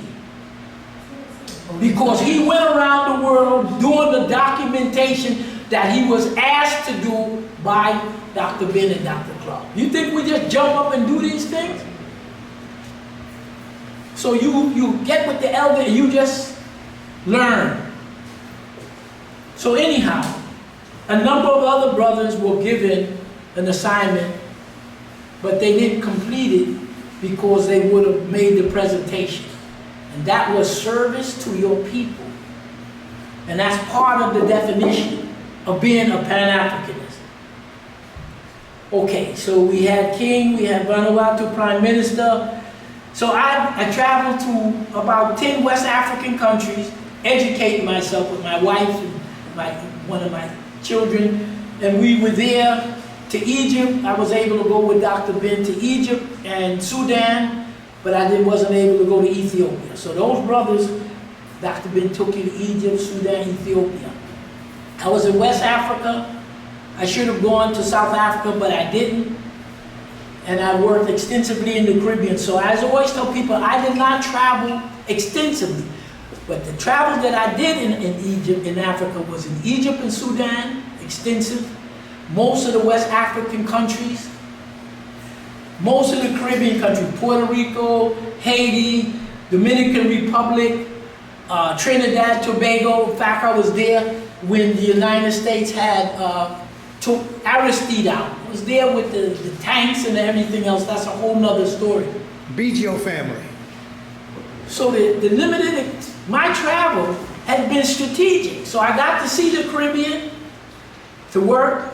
I got to go into the South Pacific. You go into the South Pacific, you come from the United States, you go into Fiji, and then you go over to Vanuatu.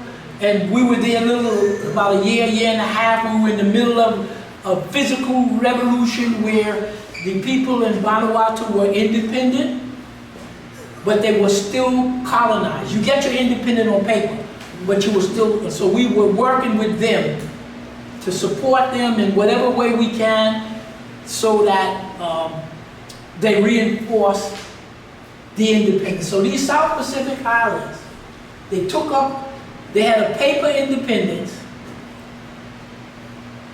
and they took up arms. They went to the other African countries around the Pacific. It's all in this area, Fiji and the rest. They got arms, and while my wife and I, my 2 children, were there, they were physically fighting the British and French. Not with no paper guns. It was a war. And English and the French had colonized Vanuatu, all of the Pacific Islands. And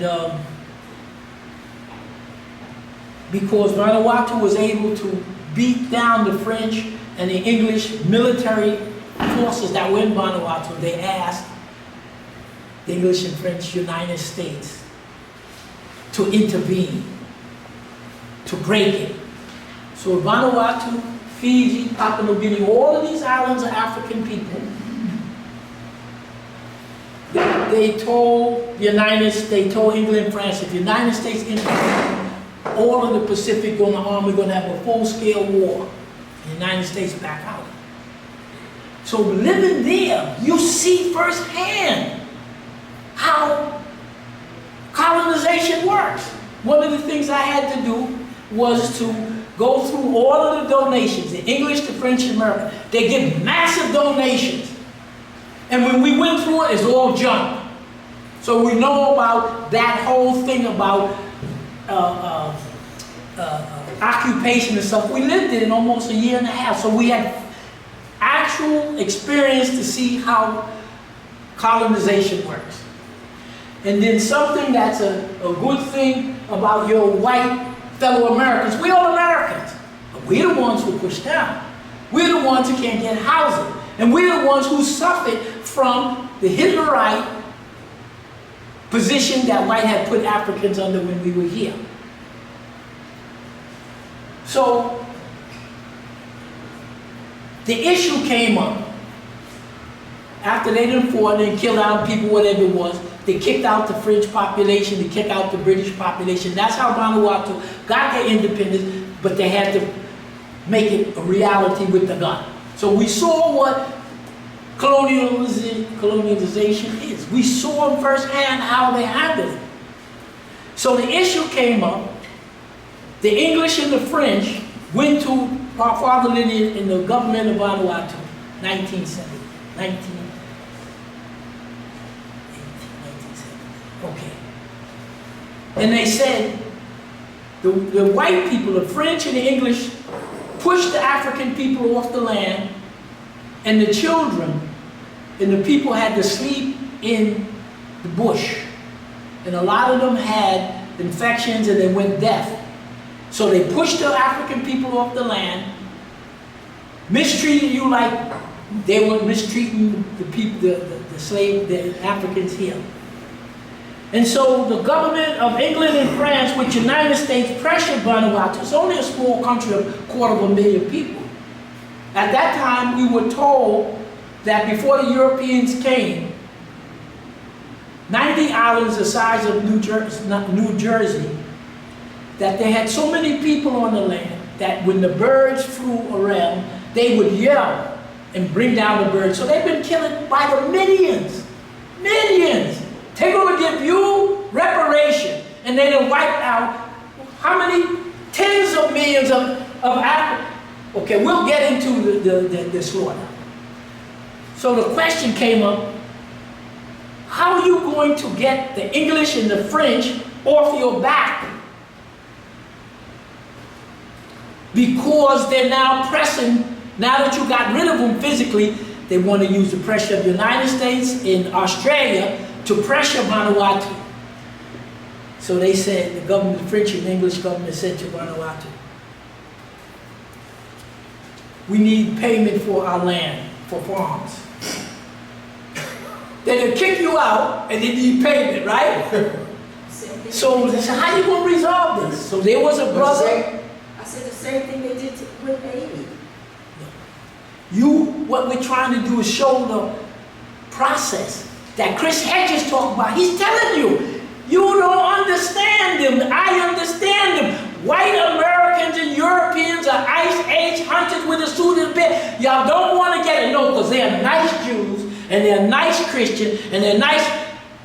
Doc, Don't tell let the me. audience you could look up Chris Hedges on WBAI, and you could Google any books by Chris Hedges and read it for yourself. Right. Journalists. Now, so there was a brother lawyer, because there were doctors and lawyers. We came as a group. So how was Vanuatu going to get from under the pressure of having to pay these English and these French because you took their farms from them? The brother lawyer says, tell them you will pay them.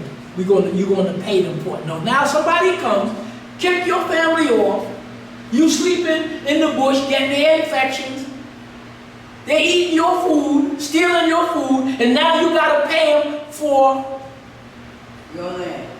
your land. So the Prime Minister said, okay, we'll pay you.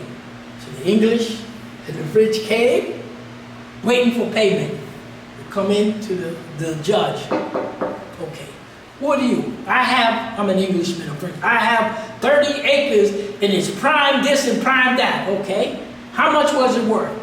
$35,000. $35,000 US back 40 years ago? Okay. Oh, where's the deed? Huh? How are we going to reimburse you and you can't prove? It's your land. It's yours. Now, when they were killing you off to get you, did they pay you for that? Did they pay you for that land? No. So how many English and French landowners got payment? None. Huh? None. You ain't got no deeds. How we gonna pay you? That's how they got out of it. Okay? Sound familiar? And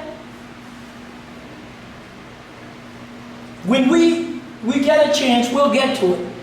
And the page 3, we're going to deal with the Homestead Act. When they were clearing out the South, when they pushed the indigenous people off the land in Georgia, North Carolina and stuff, tobacco and stuff, who was given that land? Those white, uneducated farmers. Did any of these the U.S. government is giving, first you got to kill the people and get them off. Then you put the white people coming in. So you can say why they moved in 20 million white people, because they need white people to make it a white country. Before the migration, the country is mainly white, no, not white. They're Europeans and Africans. So here it is, maybe throughout the whole 14 or 13 colonies, the population may be 30% African and 60 or 70%. But you want to rule this country. But you can't rule it with Africans you enslaved, and you can't rule it as long as the indigenous people are on the land. So you kill off the indigenous people, which they did. So all of these white farmers that are now going broke out in the south, and those big farms out west. You know the big farms out west? Because of the war, they don't get the fertilizer and the thing. So a lot of white farmers are going out of business in the United States. Because farming now is you buy a tractor, you buy this, and you know, you got, so a family could farm many acres as long as you got the equipment, right? So they said the African people were growing all the food, so what we're going to do is we're going to slowly educate, bring the white people, kill off the indigenous people, that's one. Put the white people on the land, but they don't know how to farm. That's why Africans were there. When you see what they were growing in Europe, you damn sure don't know how to farm. So they gave them the land. So all these white people in the South who got land, do they have deeds? Do they have deeds? No. They just put you on the land. And nobody here got a damn deed. But didn't they have government statements saying you get such and such and No, wait now. you get such and We're such? talking about the reality of how the Europeans, who 200 years ago Yeah. escaped out of Europe and commenced to killing tens of Right. millions of people, right? Right. When the British had what is now India, Pakistan, India, and we went through it before, the present scholars in the conference, the Indian, when I'm using the word Indian, I'm talking about those people who now run in India. Document discovery. The scholars of India, the present scholars, are arguing with the scholars of the British, because you know India in that area was under the British West Company and then the whole bit. British West Indian Company. You know what the argument was? The British, the English scholars recently said, we only killed 35 million of them. The Indians who are now presently running, the light-skinned Indians, because India was mainly African and still mainly African, said, no, you killed almost 200 million. They're killing them by the millions. In the Belgian Congo, they come up with 10. So they killed tens of millions of people, outright extermination. Canada, United States, Australia, New Zealand, Vanuatu, you're dealing with mass murderers. I didn't say it. The history is here. But now, everything is good in America. We ain't got no racism. I'm an American. We all Americans. Yeah, after you come in here and knowing when they redlined and other things that were happening. So they're killed by the millions. Tens of millions. So any of these farmers that are in the South, they got no deeds. The government can't give you the deed. The one who committed the genocide is giving you the land. And then when we deal with the Homestead Act in page 3, because we'll move fast, we'll say, what's the Homestead Act? So your friend Abraham Lincoln, I'm not a scholar or anything, your friend Abraham Lincoln was part of the what they call it, party that they didn't want slavery. Republican. It was a Republican and then they named him. Why didn't they want slavery? You know why? Because of the Industrial Revolution. Say it again? The Industrial Revolution. Before the Industrial Revolution came, let us go down south, any place. And you got 10 major farms, 10 major plantations.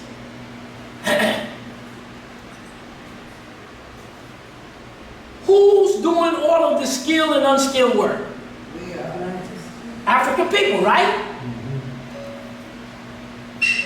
What about the white population? What you never hear about what was happening to the white population in slavery. That's The Maine Eater Southern. What was happening? So if the white owner who got fortunate enough to get the land, and everything that's happening, the people who are cooking and cleaning, growing his food, putting it, you're a businessman. If you got free, cheap, skilled labor, are you going to employ any white person? No. With no skill? So if you start digging, you're going to find that whatever that white population was, especially in the South, the northern part was, was more individual, wasn't mass. But the mass amount of the economy was in the South with the tobacco, sugar, cotton. Okay? So if you got a cotton and you got people who can manage the cotton and you pay them nothing, are you going to hire white people for a salary? When that white person is nowhere as skilled as the African, nowhere as strong as the African, and you got to pay him.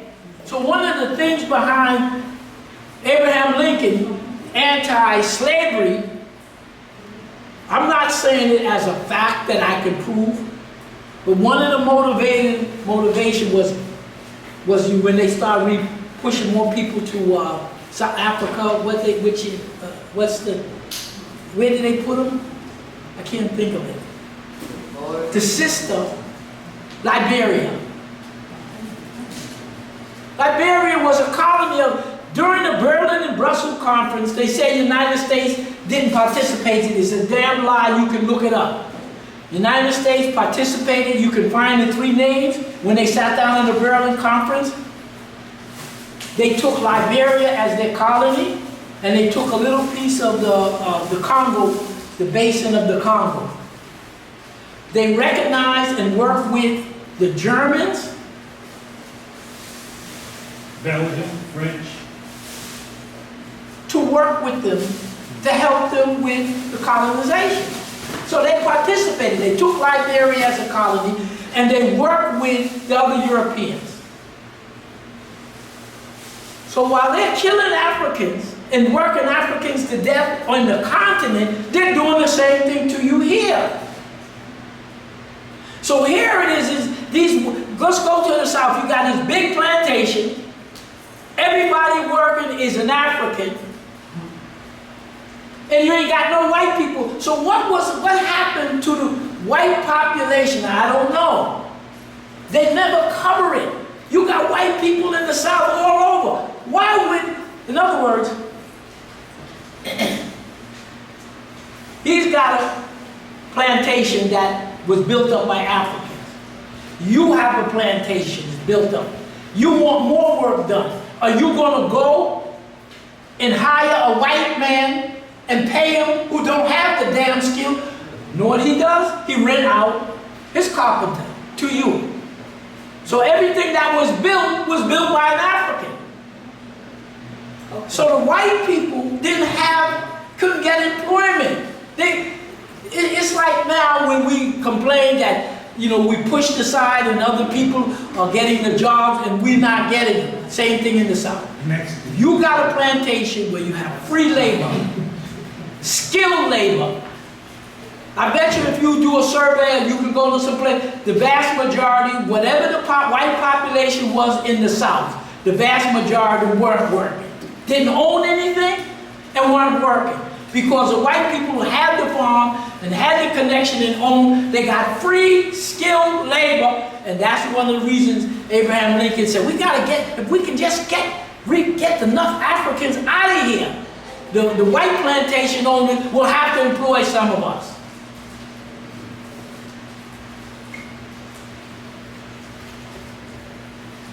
So all these people, all these white farmers who are going broke here, and all of the white farmers, okay, we're jumping ahead, but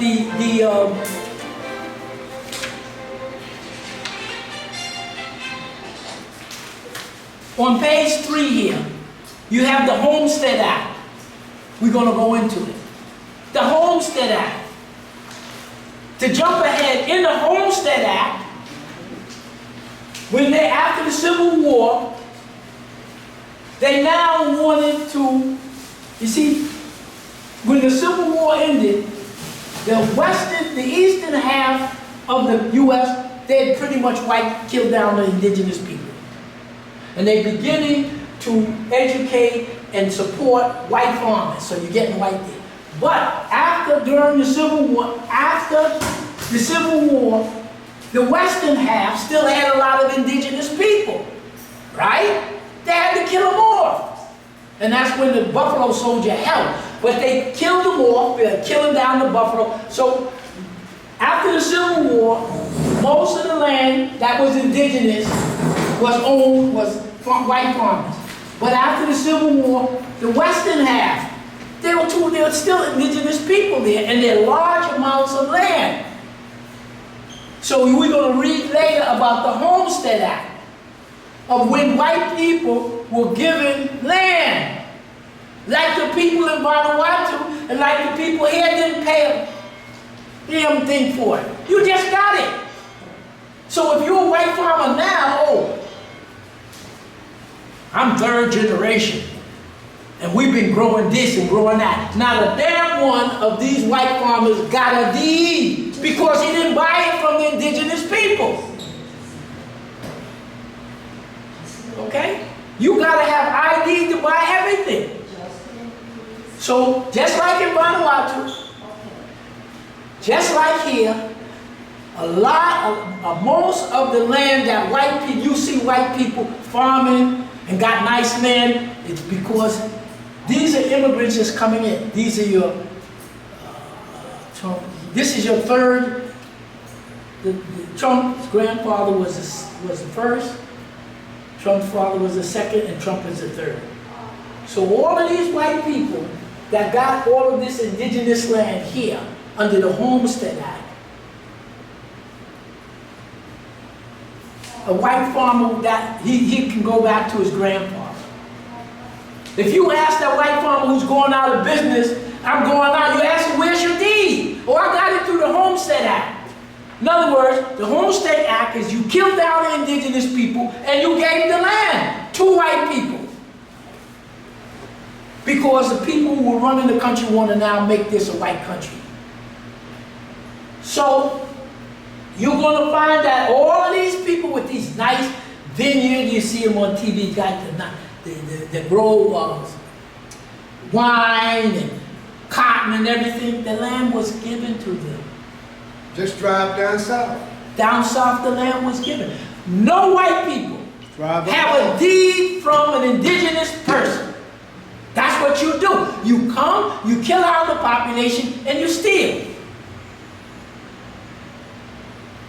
Want this to sink in because the people who are running the country, Donald Trump is third generation. It is his generation and the one after that got all the land. All the damn land. They're happy. It's the same thing, just 1 second, it's the same thing jumping around that after World War I, and especially World War II, what happened? The government gave white men land to go to the suburbs, to build here and here. We were forbidden, we were forced to stay in the cities. They kept us locked down in the urban concentration camp of the city. I bet you if you go, most of these people, a large percentage of people who own homes in Jersey and upstate and stuff, that's the generation, those are the people that are in Trump's generation and the generation behind them. They didn't buy a damn thing. They came here poverty stricken. And they gonna give you reparation? They exterminated the indigenous people, they worked the African people. That's why they didn't exterminate us, because if you exterminate us, who's gonna grow the food? Who's gonna grow the tobacco? Who's gonna make the country run? So we're gonna get into it. So 3 trends that we're gonna follow. From 1860 to 1920. The same thing happened here. The Spanish, the Portuguese, and the Italians did a job on the indigenous and the African people in South America. These are the people you asking for reparations. How do you mind? Say it again. Okay, you out of your mind. Okay, now I'm going to give you my definition. Somebody can find it and say, Dr. Lewis, he copied that. I said, no, I didn't copy it. I got it from Roy Canton. This page. Pan-Africanism. Oh, I'm a Pan-Africanist. I did this. The best definition I came up with, Pan-Africanism, is a reflection of Roy Cantor, Dr. Ben, the whole bit, but especially Roy Cantor on this issue, and traveling around the northern part of Africa, eastern, the western Africa, the South Pacific, the Caribbean. For you to be a Pan-Africanist. Are you a Pan-Africanist? You get associate degree of a Pan-African if you do what? Take care of your family. People at the end of the lecture say, what should we do? You asking me? Like I got the answer? I have the answer. Put it right back on all of us. If you want an associate degree, I use the educational levels, the African educational level. You get associate degree in Pan-Africanism if you take care of your family. Your family are African people. You can't abandon, you can't say, I'm going on a lecture series. I'm going to talk about Africa. I'm not going to support my children. It's a joke. You must, with all the hardships, take care of your family the best way you can. That's your primary obligation, because your children, grandchildren, they're all African. You can't tell me about you lecturing on Africa, you went to Egypt and the temples and all that, and you don't take care of your children. You don't qualify as an African.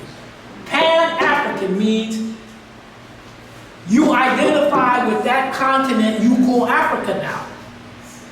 So if you're struggling to take care of your family, then you get an associate degree in my classification.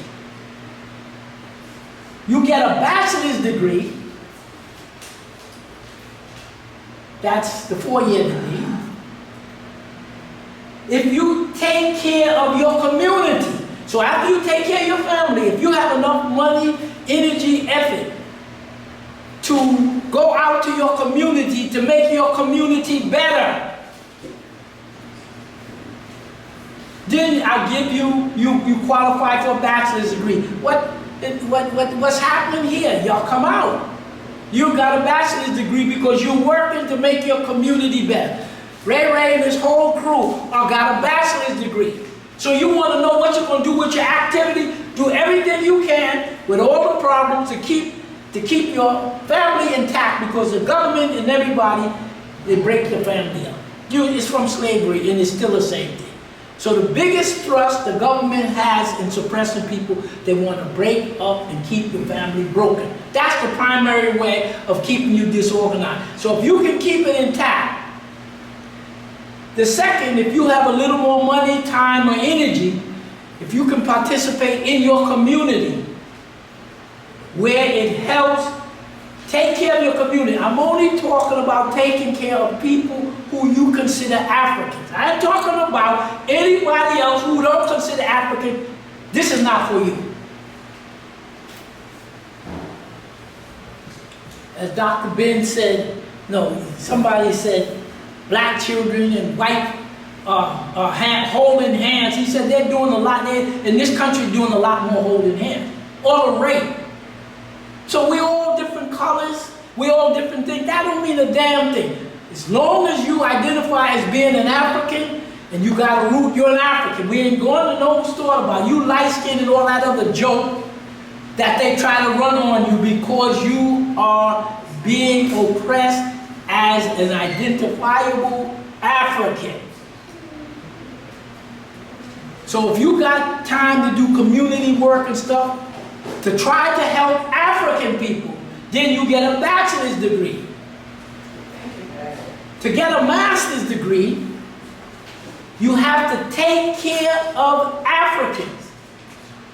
Ain't no Americans. I'm an American. No, that's nonsense. Take care of African people and their properties in the diaspora. So now you live in the United States, you're taking care of your children the best way you can. Then you're working in the community, not only for your family, but to help the whole community. When I stepped out, when Dr. Ben sent me to Vanuatu, and Runoko Rashidi went around the world, you are now working on your master's degree because you are trying to help African people, help them with themselves, their property, those who are in the diaspora. You know what the diaspora that means? That means that you took care of your family.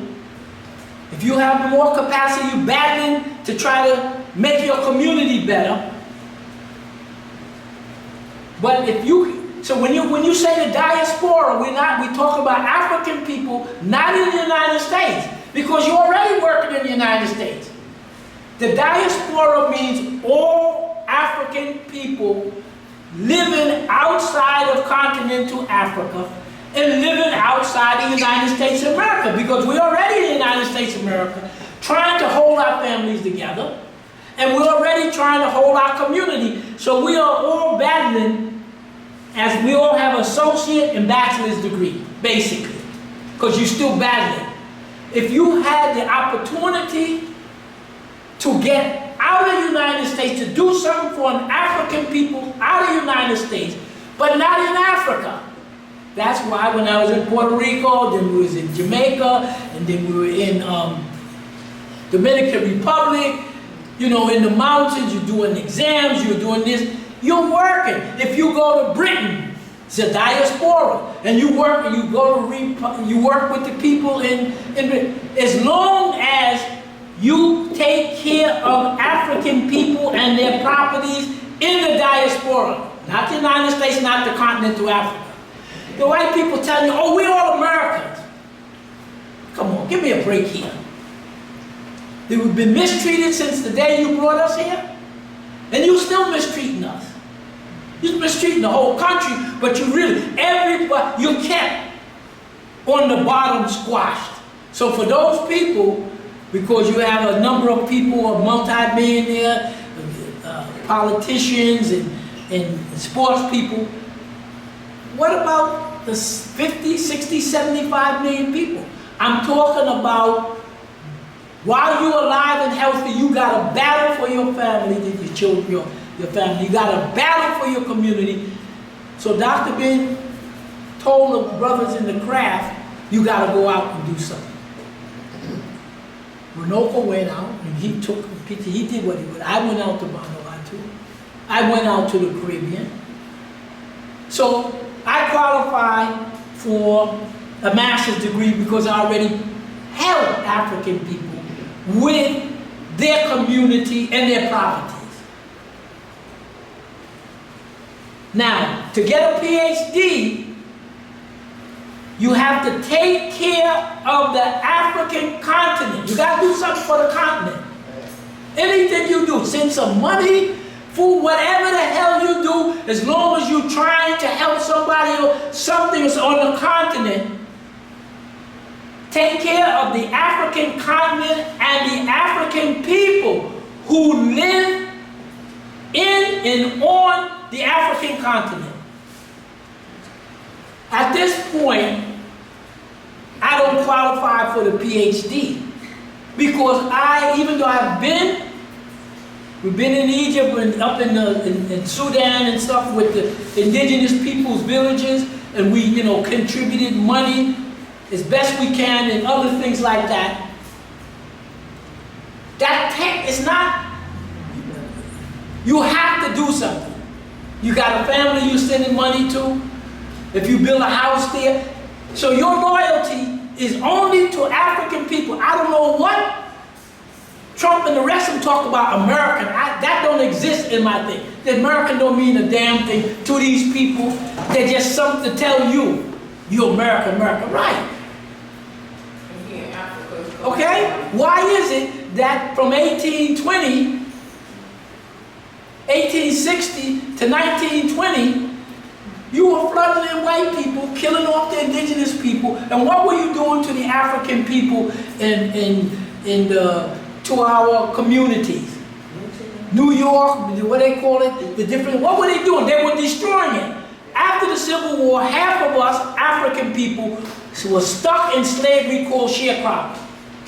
About a quarter of us was given land along the coast of Atlantic. We lost, they took all that land back. Little Beach, all the places. All of that, they took it all back. Hilton Head. And the other quarter who went out west, you know, with the, what's the place where they burned down? Tulsa, Oklahoma. Tulsa, Oklahoma, and hundreds of Tulsa, Oklahoma, they destroyed your communities. So if they systematically destroy your communities in your face, this is not 300 years ago, this is yesterday. And the lynching, they are still at war with you and will never stop being at war with you. So you're bringing in massive amount of European people, giving them free land, educating them, food and everything, and teaching them how to do it. At the simultaneous, you're killing off the indigenous people. 1860 to 1920 was the extermination of the indigenous people, influxing white people to become a white nation and destroying the African. You can't exterminate us because who's going to make the invention? Who's making most of the invention? You still provided the basic skill to build a country. So when Trump and 99% of those white people who are rich or whatever they are, they all know they came off the damn boat 2, 3, 4 generations. How you get wealth? How you get farm and stuff? Because you kill these people. Because you suppress African people. Because you do that. Okay? Make the man great again. Okay, so based upon the time constraint that Brother Ray put on us, we're going to go to the 3 pages. And we're not going to overextend whatever y'all say. And the purpose of this is to, if you don't have time to cover this subject, I covered it. Then when you speak, you cover a subject that I didn't cover, so every one of us educate each other. And it says 4, and we're going to read it in 5. Remember, European what is the white people? I know no Germans, and they're all white. They're all European. And ain't no distinction of religion, and this Jewish guy, he's got this big thing. They all came here. And they all have fabulous wealth because of the extermination of the indigenous people, and the African people built the damn place. Simple as that. So let's read for the people who don't have it. 4. European immigration to the United States, 1860, 1920. Feudalism. Now we're going to describe what they were running from. They were running from 3 things. The governmental structure of the way Europe was being run, the famines that were there, and the wars. Feudalism, trans-European wars, 1800 to 1900, absolute rule, constitutional monarchy, means they had government, they had a king, the king and the handful, they run the country. Slavery. Serfdom. Serfdom. Number 1, Napoleon's era. From 1800 to 1825, Napoleon was fighting, with his clique was fighting the other European. They always been fighting. Number 2, European Revolution era. Number 3, Revolution of 1849-1849. This is what Europe was doing. what they're running from.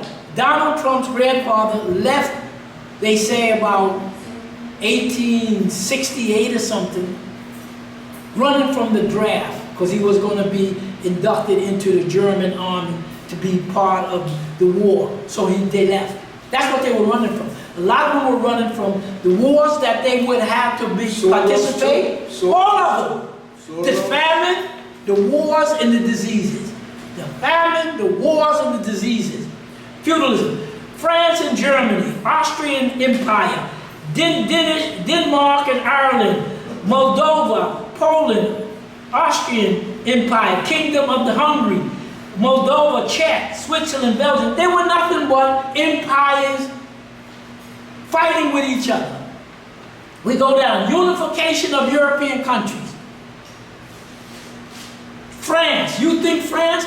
France only became unified as a recognizable France from 1789 to 1850. For hundreds of years they've been fighting. Great Britain only became a recognizable government in 1801. The Italian unification, Italy only became what you call Italy 1861. That's yesterday. Germany, 1971. They became, the different parts became unified as quote-unquote Germany. And that's when his grandfather left because of the war in Spain. So these countries, these European countries, you see, they just got to be a unified country. Compulsory military service. Number 5, European decentralized, European political social structure. So what I'm trying to do is tell you what was the governmental structure in Europe from 1800 to 1900 that ran them out. King, ruler of the country. Ruling class, small percent of the population, own most of the land and the wealth, determine domestic and foreign policy. Population, the mass were workers paying the taxes and control. That's the of the people in this country. You have about 10% of the country that are wealthy. 5 to 10%, 90% of the masses of human beings you see working pay the taxes and they work their asses. U.S., see over here we finished with 5. The USA has this structure. This structure of the government is equivalent to feudalism in Europe. It didn't change. Now, USA, July 4th, 1776, the colonies didn't win a damn thing. It was France and Spain that fought and beat off Britain. But that's neither here nor there. U.S. structure, U.S. government, July 4th, 1776 to July 4th, 2026, 250th anniversary. Built on stolen land, built by stolen people. Did they ever talk about that? That there wouldn't have been a country if we didn't kill millions of indigenous? There wouldn't have been a country if we didn't have Africans to build everything? Not from the Trump tell you we did it. So it's a lie. Everything they talk about and say, it's a lie. So the newspapers and everything talk, oh yeah, the American it's a joke. They don't teach history, it's a joke. Built on stolen land, built on stolen people. You have the king. In feudalism, this is what they're running from. There was a king. In the United States of America, the king is the president. Trump is running foreign policy and stuff the way he wants to. He's not using Congress. The Republican, you were living in a republic. Pardon me? They're letting them do it. Why? Because whatever he's doing benefits the upper 5% stay super rich, and the rest of you work behind off, pay the taxes, use the credit card, and that's the way it is. So you don't live in a democracy. You live in feudalism. The king.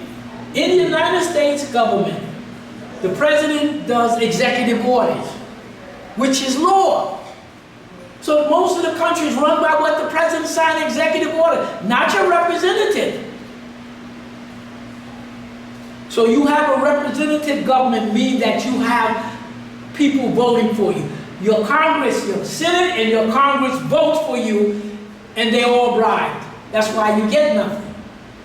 It's the government is this is a fascist government, fascistic government. Somebody made up the definition that fascism is when the state, the government, and private oligarchs, that's the rich people, when they make the domestic and foreign rules, so your government, whatever happens in this country, the domestic rules are made by the president with the oligarchs. The oligarchs, fascism means the government and private corporation. Who's running the domestic policy and the foreign policy? The President of the United States, the corporations, the money people, that top 3 or 4%. You don't run anything. So you're in the few fascistas. Let's go to the next page, 6 and 7. We can read these two things down, and then feudalism, European immigration into U.S. 1860 to 1920, port of entry. So we wanted to see what happened. What do they come in? They check their name, their country, their papers, their sex, their age, their skill, criminal record, incarceration, record, education level, wealth, skill. They screened them. Not a black person in here. They're all Europeans. What was happening to you? You're being raped, beaten, treated like you've always been. What's happening at the same time? That these people, poor and indigenous people, are being killed. 3 things are going on simultaneously. Europeans are being brought in and put in place. They're going to go either to your cities to work in industrial plants, or they're going to put them on the farms, make it a white country. And we can't exterminate the African population. We mistreat them. They're slaves. We rape them. We steal from them. But we have to have them. That's why they didn't exterminate you in large numbers. Physical inspection was cursive. Contagious diseases, likely to become a public ward, chronic illnesses, and blah, blah, blah. Status. Boat detained. When the boat came in, they usually held the boat. I'm only reading from what I got out of the literature on how the immigration was handled. So none of this is my information, that my scholarly work. I take it up and present it to you. Status, boats detained for 2 weeks, mandatory exclusion, quarantine, observation, skill. Why they have to quarantine? Because you're going to learn the next follow-up is all of these infectious diseases. Okay, it's here. Number 7, we almost finished. Industrial revolution. Industrial labor demand. Factories, machinery, iron, steel, and metal. Now, human beings are beginning to make things with these products. They didn't make it in Europe, they made it here. And when you look at the inventions of the railroad and all of the other, you're going to see it's African people who were never given, what is it when you get it? It's not the reparation. No, when you do something. Recognition. No. What is it? Huh? Benefits. Credit. No. What do you get if you invent something? Oh, patent. Patent. You couldn't do patent. Most of what was done by African people, but you couldn't patent. Never received. They didn't patent. So that's why they couldn't exterminate you. They raped you. You took care of the children. You ran the house. You ran the damn place. Okay? While the our internet now, a Nigerian built it. Yeah, I mean, And he's 71 years old and alive it today. all comes out of Africa. So the Industrial Revolution, meaning now they're beginning to make things with factories, with machinery, with iron, with steel, with metal, steam power, oil power, coal, canal, railroads, mass production, urbanization, telegraph, electricity, labor pools, textile, mechanic, all of this here. Why wasn't it in Europe? It was here. Okay? And they brought in these people, uneducated, and those who they wanted to do the industry, they kept them in the cities. Those who they wanted to start being white farmers, they took them down south and took them out west. European immigration to be American. European immigration brought numerous infectious diseases into the United States. Chickenpox, measles, mumps, diphtheria, malaria, mumps, smallpox, tuberculosis, scarlet fever, typhoid, yellow fever. Lacking previous exposure to these diseases, the native population of indigenous population had no effective immunity. The mortality rate was 50 to 90%. So they killed off the indigenous people with the diseases, the blankets, and killing them. So the indigenous people didn't have these diseases, and when they brought us over here, we didn't have these. What's the miracle? No, it's the history. They don't want to. That's why everything is American. No, there's no in-depth of anything. We're finishing out. Another 5 or 10 minutes. Run those diseases and illnesses. Any and all of the diseases that you find, they brought here. All of the ones you get in vaccination. When you look back on vaccination, they said that most of these infectious diseases were brought down. See, when they first got off the boat, they came there with it. Remember the mortality rate when they first came with boats, Ellis Island. no, when you move boats around with the what do you call this thing? When the wind blows it. Sails. What did we read before? The ones who came over early in sails, the trip was almost 3 weeks, and you had almost 20–30% of the people dead by the time they got here. Yeah. Then when they said in the literature that when they start moving with the steam, with steel, when you can put in coal and other things, the trip was only a week. Sure. So the average one of these They're coming in with highly infectious diseases. Why? Because of the sanitation. Why? Because of the disease and famine which we'll go through. That's what they're running from. They're running from the wars. They're running from the disease. They're running from the famine. So,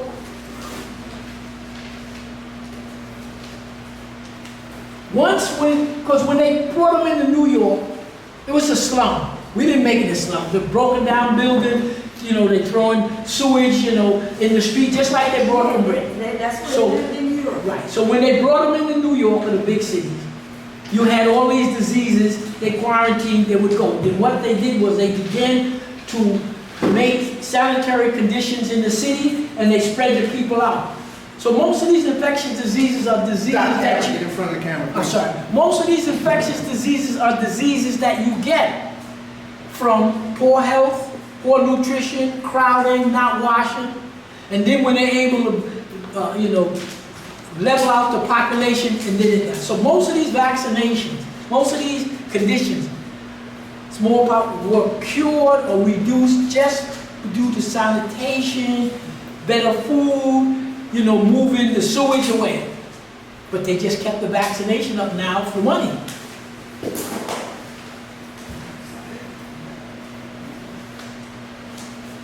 Okay, so we in the third sheet that we're going to read. Okay, so here's the question. The last page, which has no number. United States of America, the Civil War was from 4/12/1861, and it so-called ended 4/9/1865. They said during the war, that Civil War, about 200,000 Africans served in the Northern Army, about 25% of the army. They say, whoever's writing this, that 500,000 or 50% of the Northern Army were manned by immigrants. So maybe one of the reasons they wanted to flood people over is to get somebody in to fight that Civil War. If these numbers are true, American soldiers, 20% of the Union. So therefore, you played a significant role in the North defeating the South. You played a significant role in keeping the country from fracturing, right? What did you get for it? Nothing. Let's see what Abraham Lincoln gave to you. Abraham Lincoln, Emancipation Proclamation, and then we'll finish with the Homestead Act. Emancipation Proclamation. He writes it. This executive order. Let's see how it reads. All people in the United States. See, when the South broke away, there were two countries. There was the United States of America, and there was that Southern Confederation. There were two distinct countries. North and South. North and the South. So Abraham Lincoln could write whatever he wanted. That paper had no bearing on those 12 states that broke away. Okay? The utility company in Pennsylvania is going to send you a bill. You want to pay the bill? They don't supply you with electricity. That bill doesn't mean a damn thing. The Emancipation Proclamation don't mean a damn thing. The Emancipation Proclamation says that Abraham Lincoln wrote executive order. All people who are in slavery and voluntary servitude shall be free as of this date. I'm making you free. Your freedom, and then you ask, how many, you look up, how many states made up the United States at the time of the Civil War? 35. Not the 13, there were more. There were 35 of the number of states that are now in the United States, 50 or whatever it is. At the date of the Civil War, there were 35 or 36 countries states that made up the United States of America, okay? Of those 35, only those states that broke away, you look them up, 11 or 12, the southern states and Texas, right? So the country split into United States of America, and the southern half was a confederation with its own president. I forgot his name. Two different countries. Jefferson Davis. I don't remember. Two different. Jackson. Okay, the date is not important. Two different countries at that point. So anything Abraham Lincoln said had no bearing on those 12 countries that broke away. And so that declaration says, all people in slavery or in servitude as of today shall be free only if you happen to be a slave in one of the 12 states of rebellion. So if we look at 35 states, and those 12 states that broke away, they have slavery. I don't know the number, but you look at the remaining 20-something. If you were a slave, if you were enslaved in any of the other states, you're still a slave. In other words, the Declaration of Independence says, I am freeing you. Only if you are a slave in one of the states of rebellion. So if you're a slave in one of the other states, you're still a slave. So he's freeing people from bondage in an area he doesn't control. So how are you going to be a person enslaved? You're free. Where are you going? You got a house? You got food? You got money? That's why they just jumped up and said you could go. You can go. And you know what? They what didn't they know were. where to go. Some was right back with Right. You know what? You know what would happen? Many African people escaped from slavery. They went north, so they had slave catchers. You know what the government of the United States under Abraham Lincoln did? If you broke away from slavery in Georgia, North Carolina, you come up north. The federal government will put you in a camp because you're still the property of the South. Why? Because without African labor, skill and unlabor, there is no America. In the front, Doc. Without the African, you were the economy. If the slave walked off, north or south, the economy would collapse. Because you've grown all the food, you've grown all the tobacco, everything. So the Emancipation Proclamation, he writes saying that all people who's enslaved, you're free. But all of the countries that got states of slavery, you're only free is if you are in one of those states of rebellion. So you're a slave in state A, he's a slave in state B, but his state broke away, so Abraham Lincoln said, you're free. So the 13th Amendment did not apply across the board.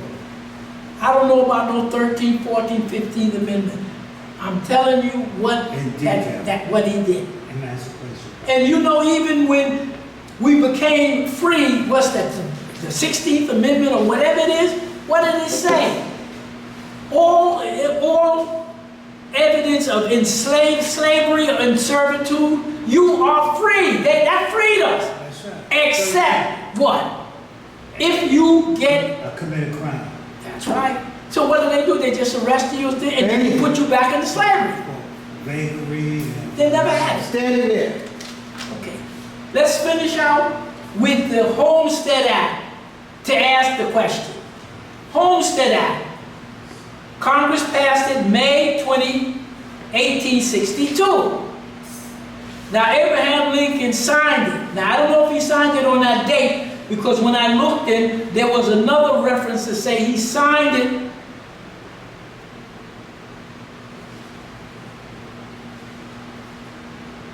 at a later date, and I'll tell you. Okay, so the Homestead Act was what? Congress passed it, Abraham Lincoln signed it, it was signed, let's just use the date, May 20th, 1862. The war, Civil War is raging on. What did the Homestead Act say? It deals with Western territories. That means that half of the Mississippi heading west, as they are exterminating indigenous people, shooting them, burning them down, giving them the smallpox, right? So now, it's dealing with the Homestead is dealing with the Western territories. That means anything west of the Mississippi. What did Congress pass and Abraham Lincoln signed into law? In the front, Doc. Signed into law. If any adult head of a family will give you 160 acres surveyed of public land. So they're going to kill indigenous people off. They put their surveyor out, cut up the land, and that's what now they're going to give to who? Are they going to give it to African people? Who are they going to give this land west of the Mississippi to? It's 160 acres of public survey land. You're going to kill the indigenous people off. We survey the land for a small filing fee, whatever that means. Persons did not, you could be eligible, basically you could be eligible to get 160 acres if you give the government a few dollars and you didn't take up arms against the federal government. In other words, if you didn't participate, if you didn't fight for the Confederacy, the South, as long as you fought for the North, we'll give you the land. That's the reward. Huh? That was the reward. This is the condition. We'll give you the land, 160 acres, surveyed land. You give us a small fee, As long as you didn't fight against as long as you weren't fighting for the South against the North, as long as you cultivate the land for 5 years, build a little house on it, you get the land clear and free. Wow. That's how most of these white folks who got all these big farms all out west, just like the people in the South, just like the French and the English in Vanuatu. Everybody got land, ain't nobody brought a damn thing. That's Homestead Act. Remember, you had to be a citizen.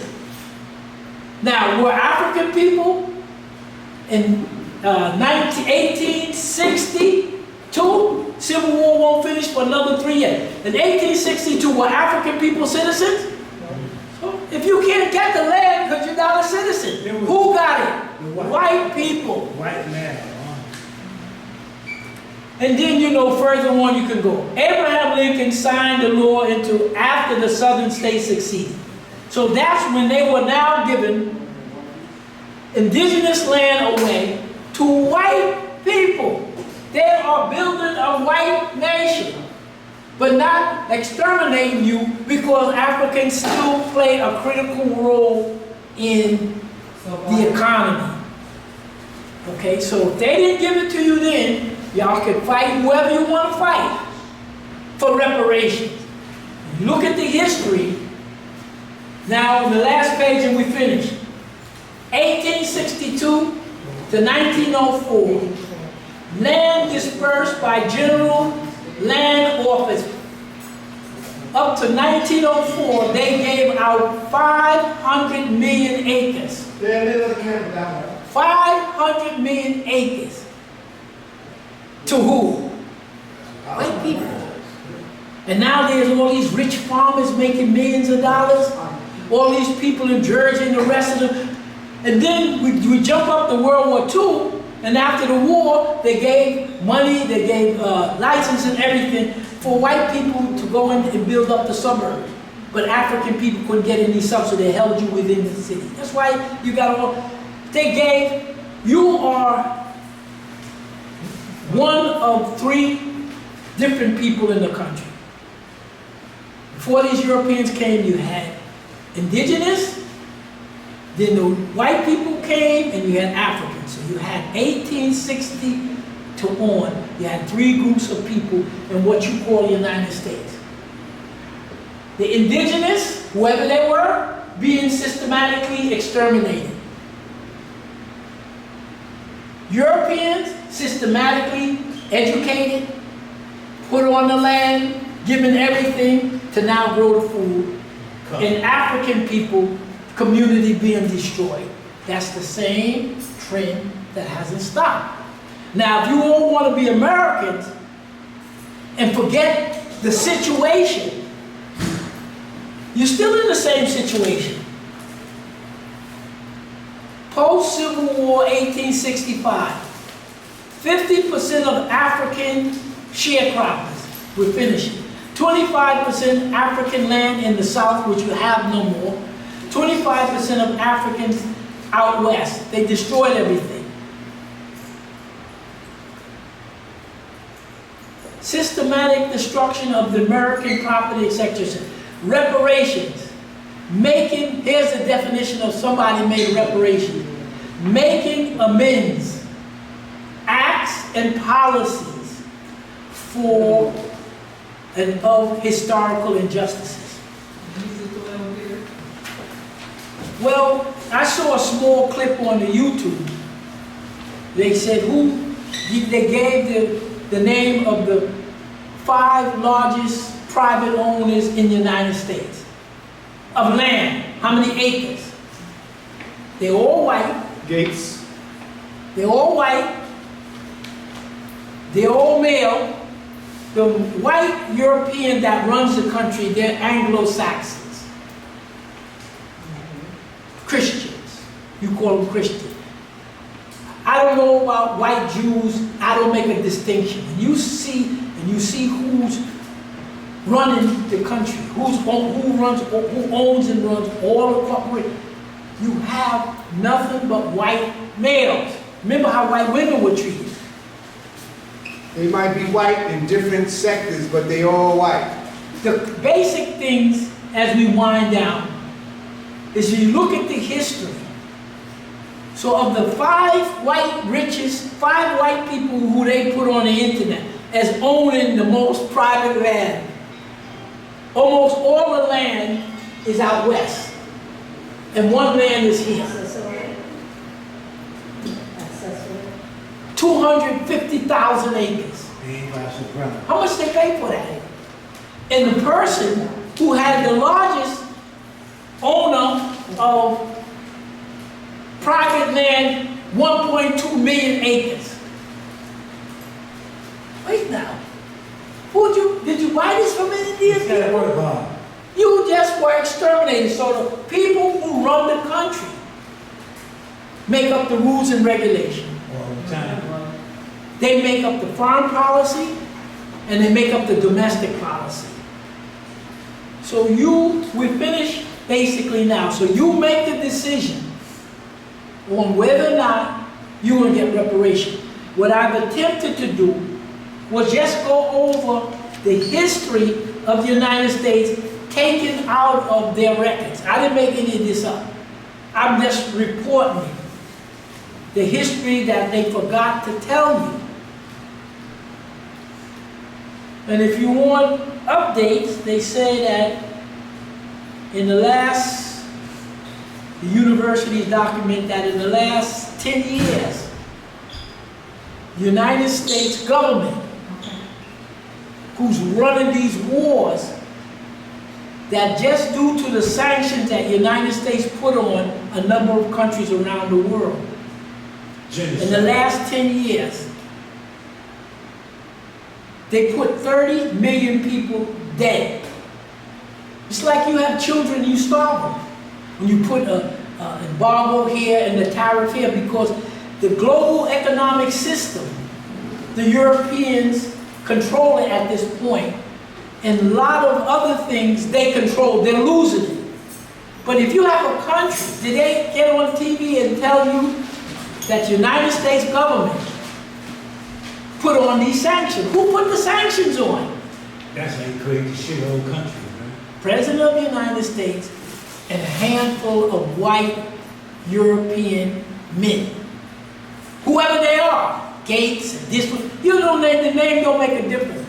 Is that you understand that right now, in the United States, the domestic policy, who gets the loans, who gets the schools, who gets everything, is determined by that small ruling class. And foreign policy, how many billions of dollars are we going, I'm talking like a white man, how many billions of dollars? We're making a war against Iran. We're losing billions and billions, lose this. Then when inflation hits, Poor man. Who? It's the bill. it's the 90%, 95% of the average worker gets it.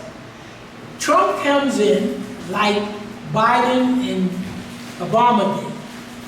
When Trump's first, this is what's in the paper, Trump's first presidency, he gave a $4 trillion tax break to the richest corporations and the richest families.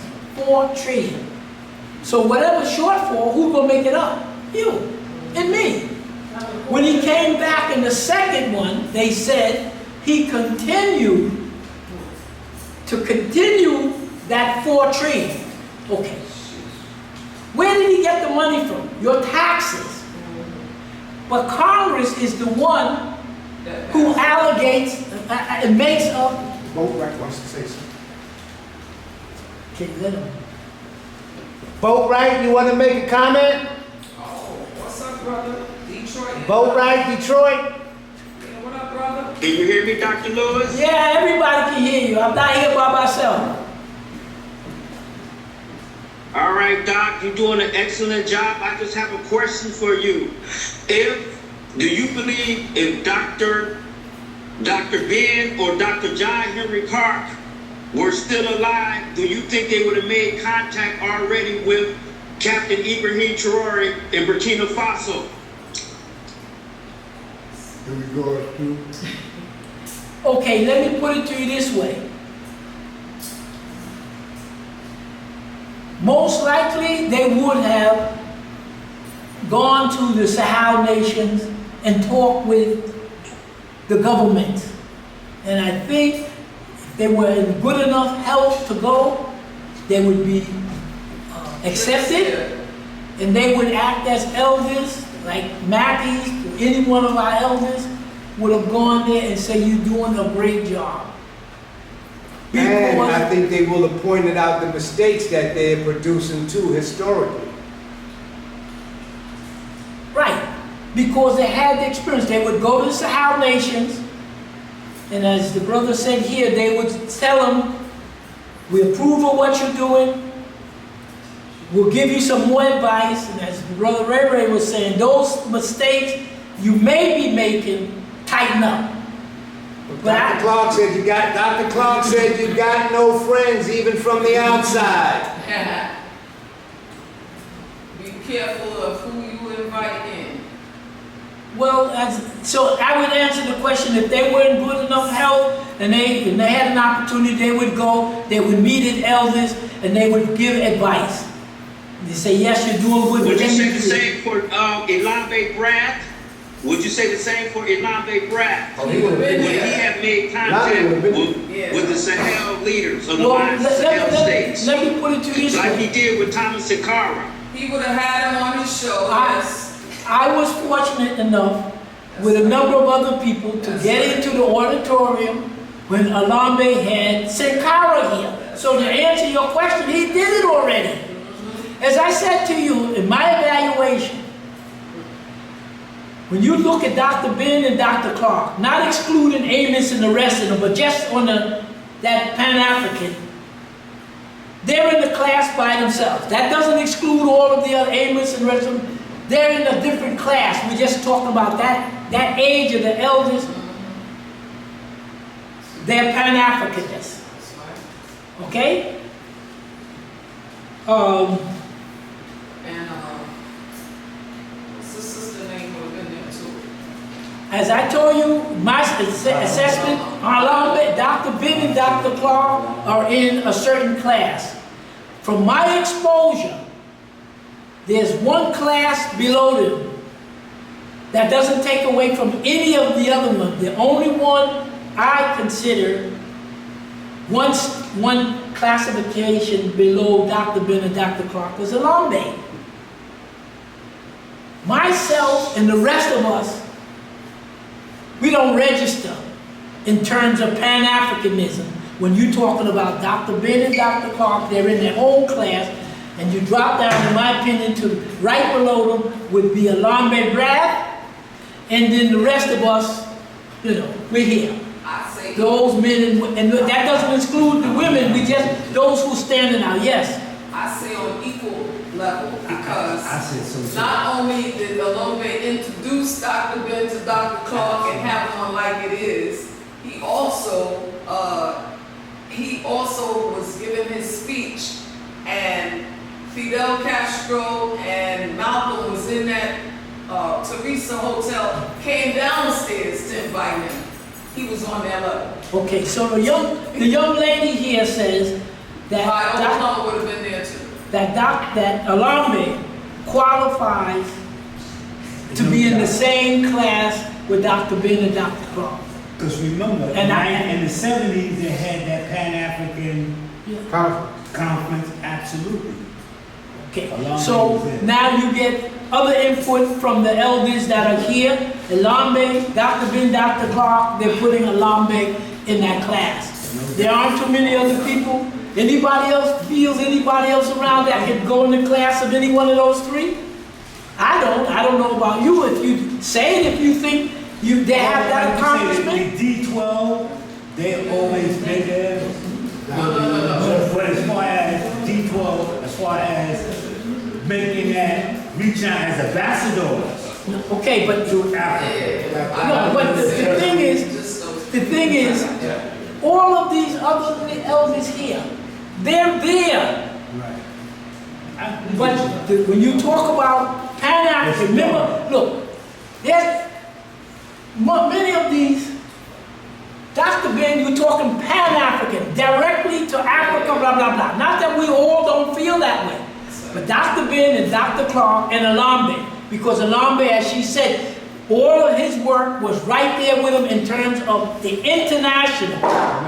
These individuals here are geniuses. But if you're keeping it in the realm of Pan-African to help Mother Africa, Father Africa, Dr. Ben, Dr. Clark, and I go along with Alambe. That doesn't mean, that doesn't exclude any, you getting rid of anybody. Everyone here is Doc, yeah. if with what's happening historically in the Sahel region, if Mackie, see, Doc is one of the last that's still here. You can't imagine Mackie, Truss is still here. Mackie, Alton, Ben, Clark, Alambe doing a massive lecture on the Sahel region, and what's happening would be just magnificent, but they're not here. So you have to go with what's here. Because how about Dr. Smalls? whoever you're going to mention, Dr. Smalls is already here. Dr. Smalls is already here. I'm talking about the great Ben, Clark, Mackie. If they was here, especially Alambe, because he international, he'd get over there and call you up and them coming to your house. But Lewis is here. Bonoko's not here. They would do a lecture and tell us historically right now what are the wrongs that's happening in the Sahel region right now. Yeah, that is true, but when you take the Clark, the Ben, Alambe, and if you want to put Mackie, even Mackie, like somebody asked me, what about the rest of them? These are all geniuses. But for that Pan-African, remember what we said about I consider myself a Pan-Africanist based upon this, but I only reached the master level. A little bit. I'm not in that. Dr. Ben and Clark and Alambe and Mackie, they're in the 4th class. They're in the Pan-African. I'm not in the Pan-African. Most of the people that you know here in Scotland, the most they got is masters. They haven't done enough previously or since to even touch that class. Is, hey. Can I add one more giant to the list also? Is Gerald Horn. Look, I'm not gonna argue with anybody. It's not a contest. People who definitely know. You, Dr. Clark, Dr. Ben, Alambe, and you can put Mackie. Gerald Horn and the rest of us are not in their class. They're doing great work. We all feel we're doing great work. But when you talk about global impact, that 4th class, the only reason that I put myself in that 4th class is because I was just out doing these different things. I'm nowhere near any of this I'm nowhere near the 4th class when it comes to impact and achievement. The only way I and a number of us get to class 4 is when we actually get on the continent and do something. But that is not Dr. Ben, Dr. Clark, Alambe, and Mackie. That's sealed. Nobody else did anything that's comparable. In that magnitude. Gerald Horn is good. He's not. You're talking global impact here. None of us are going to be able to get to that 4th class. We learn from all of these individuals. We can't make that 4th class. In my opinion, Doc, Clark, you can add Mackie and Alambe. I and most of us, we're sitting in the auditorium. That's right. And he already got Sankara there. And in the other lectures when oh man, You can't, Alambe is by himself. That doesn't take away from Viola or nobody else. Alambe is with Dr. Clark, Dr. Ben, and you can even put Mackey. These are geniuses, but this is law. I'm medicine. It's not in the same class. But they're not in the same class as you. I have nothing to do with that. I'm only in the master's class only because I did some of these things. There's no touching. They're by themselves. You did good. No, we all doing good, and we all gonna be. It's not. We talking impact. Doc, Clark, Mackey, and Alambe. Rest of us are all good. We did what we had to do. We're not in that class. And you continue to do it. We're all doing it, but we're not in that class. They're by themselves. Question and answers in comments, Ray Ray? Ray Ray? Okay, ladies and gentlemen, Any more questions? you got a little quick question or comment for Dr. Lewis? Anybody on the Zoom? Quick comment? Yes, I have a quick comment for Dr. Arthur Lewis. Thank you for clarifying the levels of Pan-Africanism. But my question to you is, who are the leading Pan-Africanists of today, in your opinion? Okay. The leading Pan-Africanist who's demonstrating Pan-Africanism is the three Sahel president.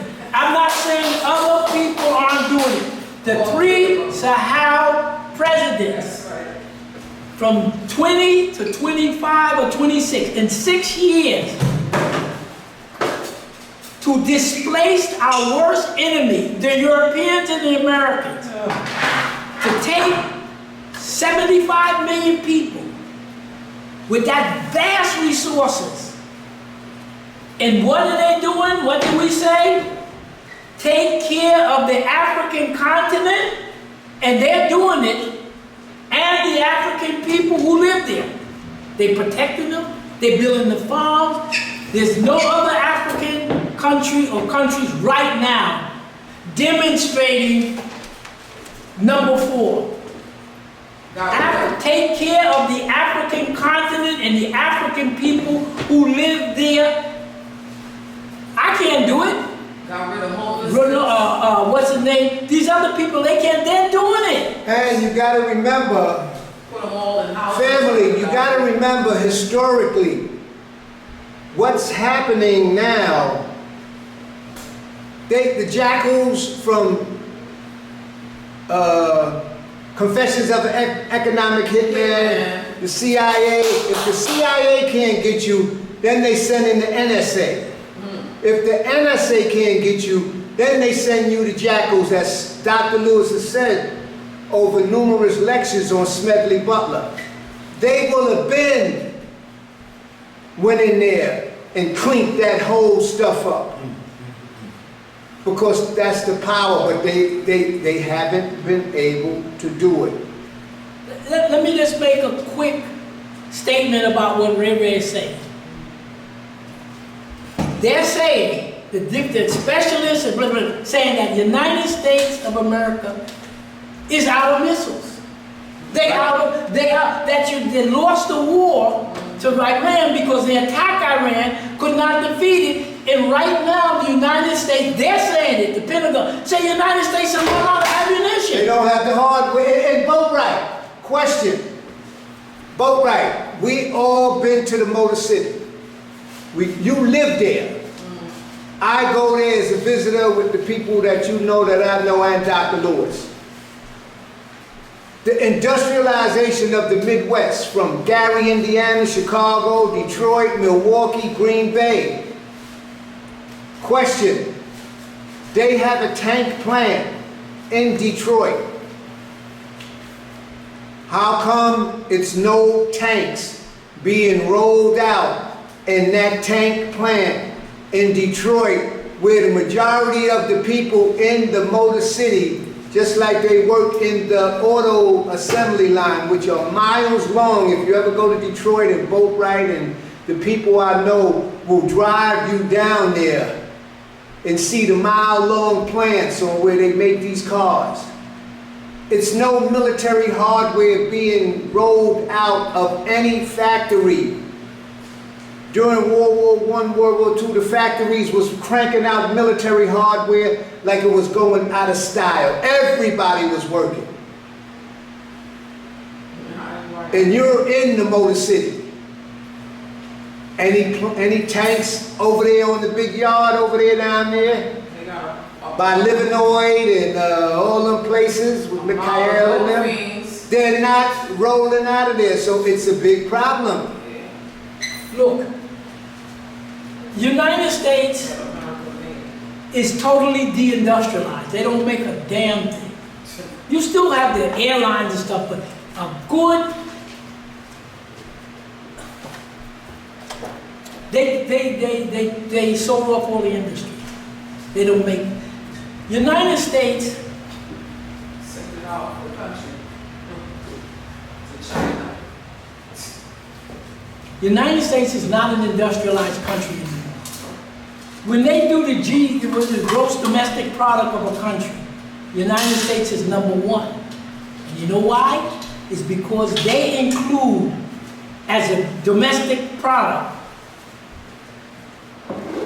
what rents are being charged to people, how much credit people have, how much debt they have, and how much activity. So the activity that we conduct, it's a lot of activity, but it ain't nothing but debt here, the this and that. They're not making anything here. They're not making anything. They're saying the United States has lost to Iran. They run out of missiles. And there's a whole reason for it. But that's for another time, because look, the people who run this country, they know what the deal is. They're going to tell the American people that all of the tax that they collect, that they don't collect only up to January, February, March, April, and then after April they don't collect any more taxes, and that from there on in all they do is print up money and inflation. You think they're going to tell the American people that this war in Asia, that most of those Arab countries that sell oil, used to sell oil to the world in dollars, they're not selling oil. So therefore, the dollar is not being used. That makes the United States dollar down. That's one reason why they're down. Second reason is those Arab countries, when they sell the oil in dollars, they take those dollars and reinvest it in the United States stock market and corporations.